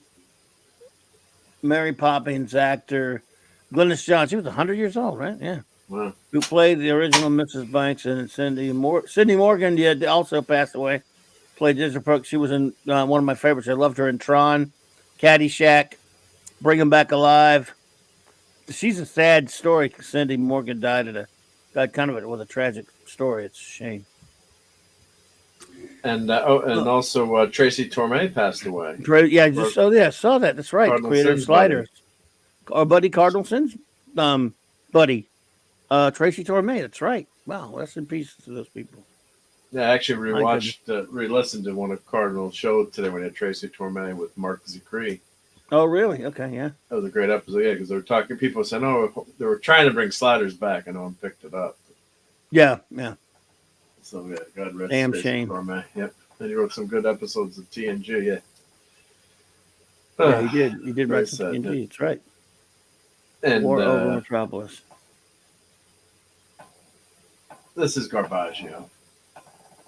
Oh, this covers poop. Standard modern-y poopy. I don't like it. Yeah, and what's supposed to be? What the heck is? I'm putting them right side up so you can see. What was that supposed to be? Don't know. Wagnar's going to stage an intervention for me. Thank you, Wagner. Yeah, that's true. Mel Torme's son. That's right. Yeah. So very sad. Yeah. I also have a pilot named the Chicken Man. Oh, that's true. Everybody, let's we forgot. Larry also has a pilot named the Chicken Man, and it's in. We have a clip. It's in pre-production right now, but we do have. I believe we have a clip of it somewhere, don't we? I think There we we go. do, yeah. Draw that man in a chicken suit. It's the Chicken Man! So make sure you all check out this fine presentation of this stuff. Oh, you went foggy again. Why? Your mic went. What do you mean? Like I lost it for. Yeah, I don't know if anyone else could hear that. It was just, or if it was just me. But What about now? Is it okay? now it's fine. Yeah, but I don't know if anyone else is hearing that. Maybe I hit it sometimes. I'm not sure what's going on. Right? It kind of went all muffled. Connection, or I'm sorry. About now, okay? Yeah, perfect. Yeah, perfect. Now, yeah. Well, this sucks, donkeys. I guess is that supposed to be a Batman statue or pile of? Yeah, It's supposed to be Batman. So. I guess. Yeah, as a rock formation that looks like Batman. Defective Comics. I mean, compared to some other stuff, I'm going to say it's pretty good. No, I got you. Thanks, Larry. Appreciate it. Did anyone else hear the mic go out for a couple of seconds? Oh no, I've been told in some other streams too, where people are having on the stream with me. Occasionally, something goes. I must hit my mic. I must do something that have had some problems. But so yeah, it happens. But it goes away when I do something. I think when I hit it or something. Yeah. Star Wars droids. Dark Droids, Darth Vader. What the hell? What are those supposed to be? Little enterprises there? Droid thingies? Droids, I guess, yeah. That's all right. I mean, it's not by the female Borg. I mean, it's not terrible, but it's also not good. It's like a C-. I mean, it's just, getting by. I don't like the Hulk drawn in this style. It's just something about it. He's the head doesn't match the body proportion. It's like a blob thing. I don't like him either. Not at all. No, the arm in of itself isn't bad, but the head's just it's whole. Yeah, I does not like it. I don't know if I've shown these. Harriet Tubman, Demon Slayer. Yeah, these are fun. Yep, that's a pretty good cover. I mean, relatively. My standards have been so lowered, but and this is like an independent comic too, so I give that one. Yeah, I've heard of this one. Yeah. This is Romita Jr. It looks like, and I just don't like his current new style. I guess that's his style all along, but he's talented, but I just don't like it. I don't know. Yeah, that's supposed to be on there, was it? Is that supposed to be Tombstone or something? Maybe I think so. But I just don't like his. I mean, some people like his style. He's not. I'm not gonna ever say he's a bad artist, but just doesn't float my boat. A lot of people don't like JR. Yeah, his original stuff was fantastic. But that was more when he was copying his dad, I guess. So he's talented. There's no doubt. Nightwing. I guess that's okay. I mean, it's a minimalist cover. Yeah. Good boy. Nightwing. I haven't seen a Nightwing comic in forever. I guess this is I don't know if I've shown this before. I guess it's trying to channel Alex Ross. Yes. Or is this Alex Ross? I don't think so. But might be. I mean, he doesn't do any regular. He does covers. Anymore. He does covers for that. For that and check Immortal Thor #5 and the Immortal Hulk. Because they always have all these alternate. They never list anymore because there's so many damn covers. It's Thor Core. Oliver says, "Hey Joe Dog, what's up, buddy? Good to see you, Joe." Hey Joe Dog. Oliver says, "The new Ultimate Spider-Man series by Jonathan Hickman is out today. Will reinvent Peter Parker's life as it'll make us forget Straczynski's Spider-Man One More Day storyline." Well, we all want to forget that. Yeah, erase that from my memory. And if this is Alex Ross, I mean, Beta Ray Bill is drawn very well. I just don't like Thor, the way Thor looks on that. I don't know. Coloring that might be Ross. Yeah, I think it's Ross. Someone could check maybe, but I'm not 100% sure. He's got some imitators now. Into the Abyss with John Constantine. Action 1060. It also includes Zod past his prologue. That kind of looks like trying to make him look like Superman in the 50s. It looks like they're from the TV show. A little bit. Yeah. He doesn't have the modern costume with all the scales, at least. Yep. John Constantine. It's not bad. I mean, it's not great. None of these are great. So when I'm saying not bad, it's like, you know. No, I got you. I like it. I don't like it at all. This one I thought was pretty cool. Although Yeah. it's just a simple What's with cross. these? And Some weird covers on Detective. Detectives had some really weird covers lately. Yeah. I don't know who the guy is. Detective 1079. Yep.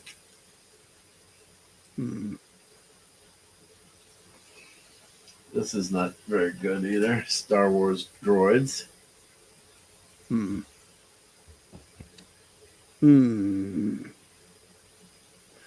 looks like it's taking place between Jedi. Yeah. At least they've got our gang back together again. That we never got in the sequels. Yeah. Or most of the gang. Yeah. That The yellow scream lightsaber. by me. Yeah. That yellow lightsaber. I don't know why. I guess this kyber crystal is on the mend. It's another Demon Slayer. That's pretty cool, I think. I like that one.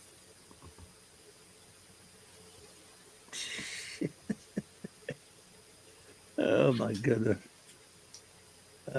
Some of these I might have shown Claudia. before, but You sure? I can't remember. Which is usually I keep my stacks separate when I get them, so I know which is which. Yep. Which to put in the computer and stuff. Yeah. Avengers. Let me tilt that a little bit. There we go. Dang. The Avengers. All right, Tubman. Yep, JT Kirk. That's for real, man. She's a super, you was a super hero.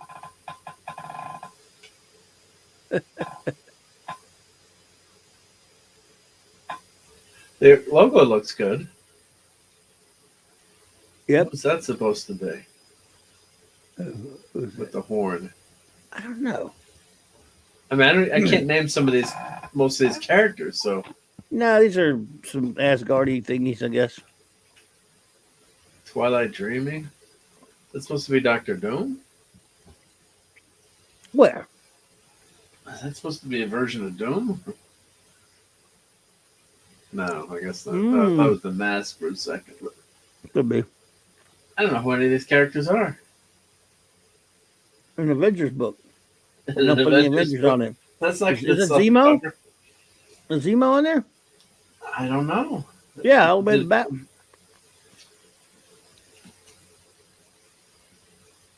To the I left. guess maybe? No. I'm not with the.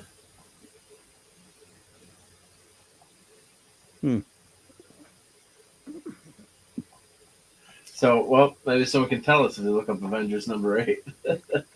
They put some Avengers on the cover if you want to sell the book. Amazing Spidey Man. Number 39, Gang War. Gang War. And that, obviously John Jr. Is that supposed to be Miles Morales on the cover too? Isn't that the Mexican Spider-Man? I guess it's Miles. Yep, and we got And there's Girl Daredevil. Yeah, Girl Daredevil, who's Elektra. Jessica Drew. What's Spider-Man doing with a sword? Has he got a sword there? What's he got? Oh no, it's a billy club or bat. I don't know why. Gang War, I guess. He's gonna join the Warriors. Come out to play. Warriors come out to play. Yeah. Comics suck. Jesus Christ. Holy shit, man. Is this bad or what? Dawn of DC, Batman 140. All this looks like ass. Even when I look at old crappy comics, it doesn't feel as nasty as this. Right? Is this pretty bad or what? Something about them just don't feel right anymore, you know. It just doesn't work, right? I mean, let me grab a reprint to cleanse the palette. I This know I've got some of facsimile. the reprints in. Yeah, facsimile. See, I gotta have one in the pile here. There's got to be one just Piling up on you. let's see, where's the facsimile? I think one of the few ones we liked were that Hulk issue with all the different Hulks. I'm flipping through the old covers. Like this one, we thought was interesting at least for a modern comic.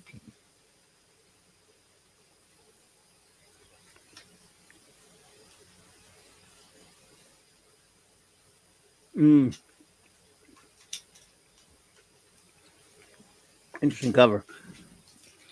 Yeah, So at least that last was like, oh, it's half interesting at least you could say. Let's see here. My facsimiles are at the bottom of my. Didn't we see this one last time? Might have. Yeah, I mixed up my piles. How long before you bag and board these? Well, they Dirty come back bag. and I mean, board them. not Yeah. bag and board. I meant how many files. I'm sorry. Well, I just have a system where I put them in mini boxes. And I'm supposed to put them in and then put them in the actual boxes they're supposed to go in. But sometimes that doesn't happen for like a year because there's too many comics. Mm-hmm. And then you. Same. Oh, I guess I put my facsimiles away. Not in this. But yeah, it's just there's nothing. There's nothing. I don't know. Just you can't put a finger on it, but it's just the covers just look so horrible. It's just you got to make it so you want to buy the book, right? When you see the cover, and none of those say, "Yeah, I can't." Yeah, but they also know some people are going to buy out of habit. Oh yeah. But I'm saying they don't. They're not going out of the way to have some really cool, classic looking covers. Unfortunately, and that's why those facsimiles have been selling so damn well too. So, Yep. I mean, I just grabbed a few. Here's a couple old Ron covers I had. You just guys have seen these, but just to, like, what are you buying? That or that? I mean, Rom. you can follow what's happening on these covers too. Yep. I just happen to have these out. Not that they're. Starlin Rom cover. That was in my stack to file away. RTZ says, oh yeah. Oh wow, cool. Look at it. Secret Origins. I had that. I probably have it somewhere, I'm sure. Okay, hear me out. I am dead serious. What about Stephen Hawking, Green Lantern? Don't know why no one's done a GL who's physically, but not mentally disabled. They've had some very they've done interesting some Green Lanterns, haven't they? Yeah, I mean, we had a lot of different alien Green Lanterns with problems, and who was the Green Lantern that was all musical notes or with the F. Sharp Bell? F. Sharp Bell, right? Yep. Who had was blind, didn't have any eyes at all. People, Right. He comes from a black part of space where his aliens never developed eyesight. It's all sound with them. That's the first one that came to my mind. DVB. So what would you rather have? I would buy the Detective Comics with the Graveyard Cross cover, but yeah, the rest of them not so much. At DVB, I hear you. say again. What would you rather buy? Barbie or the Amazing Spider-Man? I don't know. I guess Barbie, because then I could have fun stepping on it. Oh, ouch. Poor Barbie.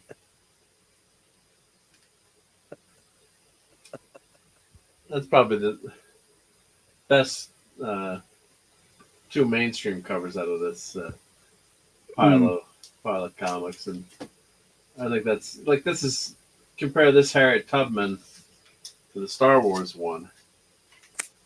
I mean, that's at least a classic kick-ass pose there. You can see, versus that, I'm going Harriet Tubman all the way on that one. Demon Slayer. You ever fighting a vampire or one of them or something? Yeah, it's all fighting, vampires and werewolves and demons. Kind of like, in addition to the Underground Railroad. Yeah. So it's, she's a kick-ass character. Yeah. Wonder how they got away with that. Kind of like Buffy. Well, historical figure, there's no rights issues. I mean, public domain. Yeah, someone mentioned in the chat, Abraham Lincoln, Empire Hunter. So, right? Yes, sir. He was some Justice League Antarctica. This is Quag. Yeah. Oh, well, there you go. You showed us something. We didn't even pick on you. Yeah. You didn't pick on me too much. You felt bad for me because I had to suffer through Echo.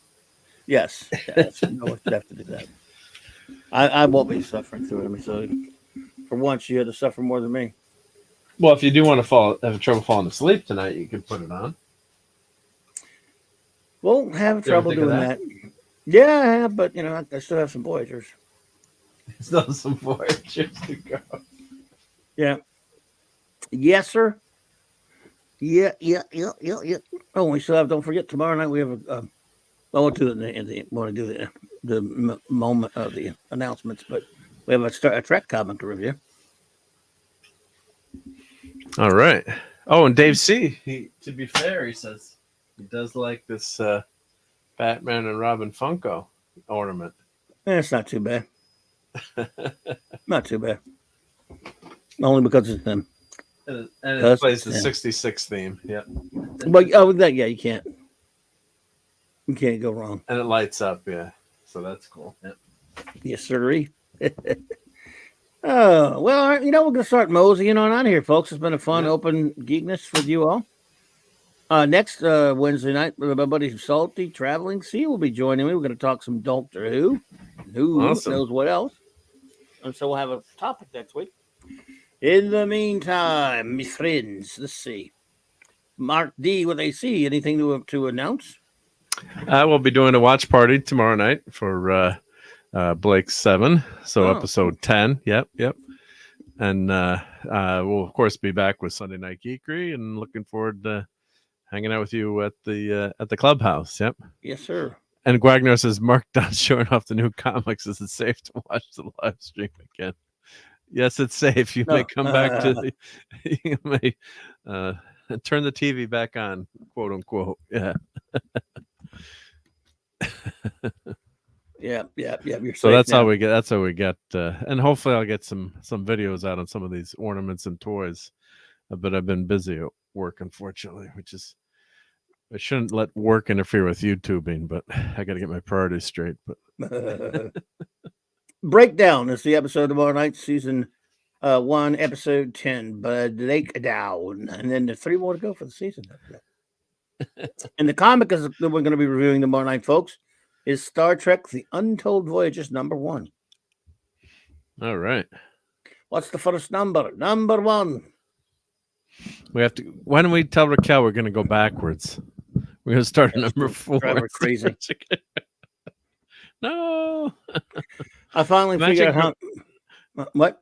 I was just going to say, I can't imagine her ever being a comic book fan as a kid, because most of the time you would never get stuff in order. You get, issue 23, then 27, whenever you'd get whenever you could get, and you'd be missing a lot of stuff. So I can imagine Raquel would have gone bonkers as a kid, not having stuff in order.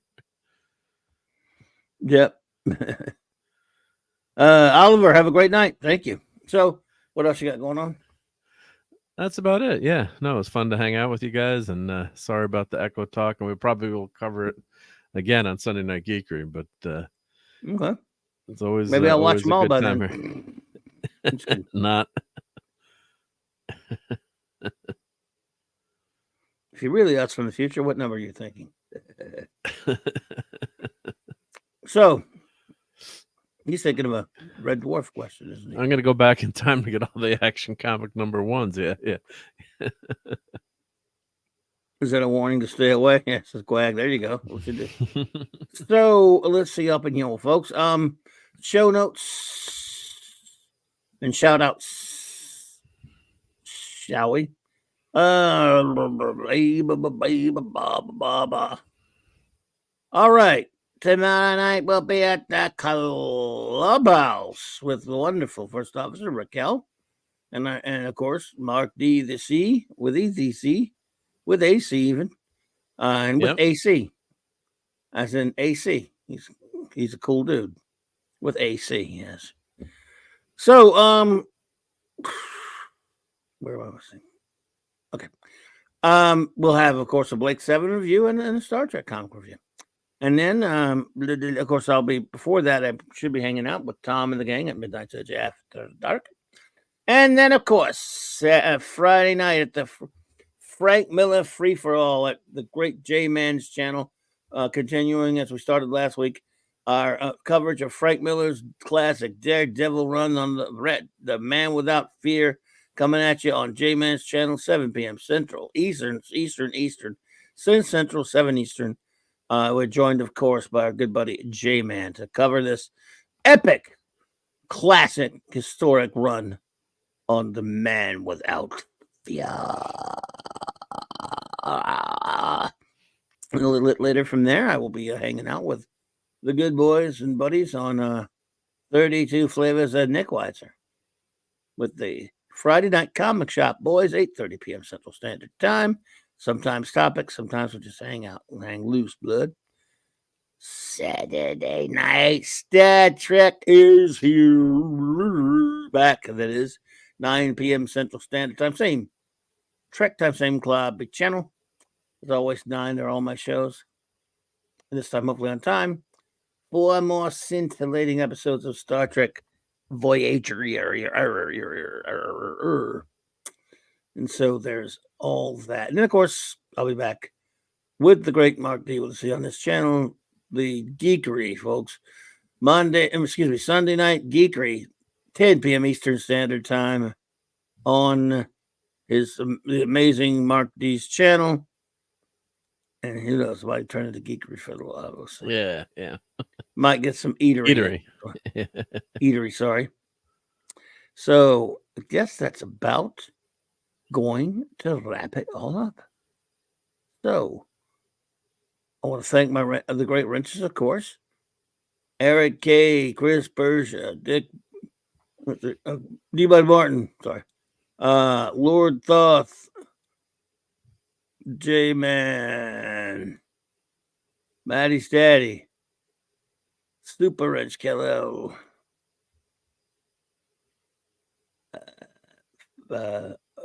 Fanty Outsidey, Cluboni Master, Hungry Boy, and of course Maximum Redstone. Let's see. So I want to thank you all for being here with us tonight. We're going to just run out because so many here. We'll get all our shout outs and everything done when we make it back tomorrow night. So until then, I want to say, please, everyone, have a wonderful, fantastic remainder of your weekend. And clobber on, clobbers. Whoops. Sorry. Had a bit of a problem out. Bloody hell. Morning. No problems there. Take care, everyone. Technical issues. Good night, everybody.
There's only one thing I want to say to you. You're a dumbass. Captain, I see no reason to stand here and be insulted. Groovy. I just love clobbering time.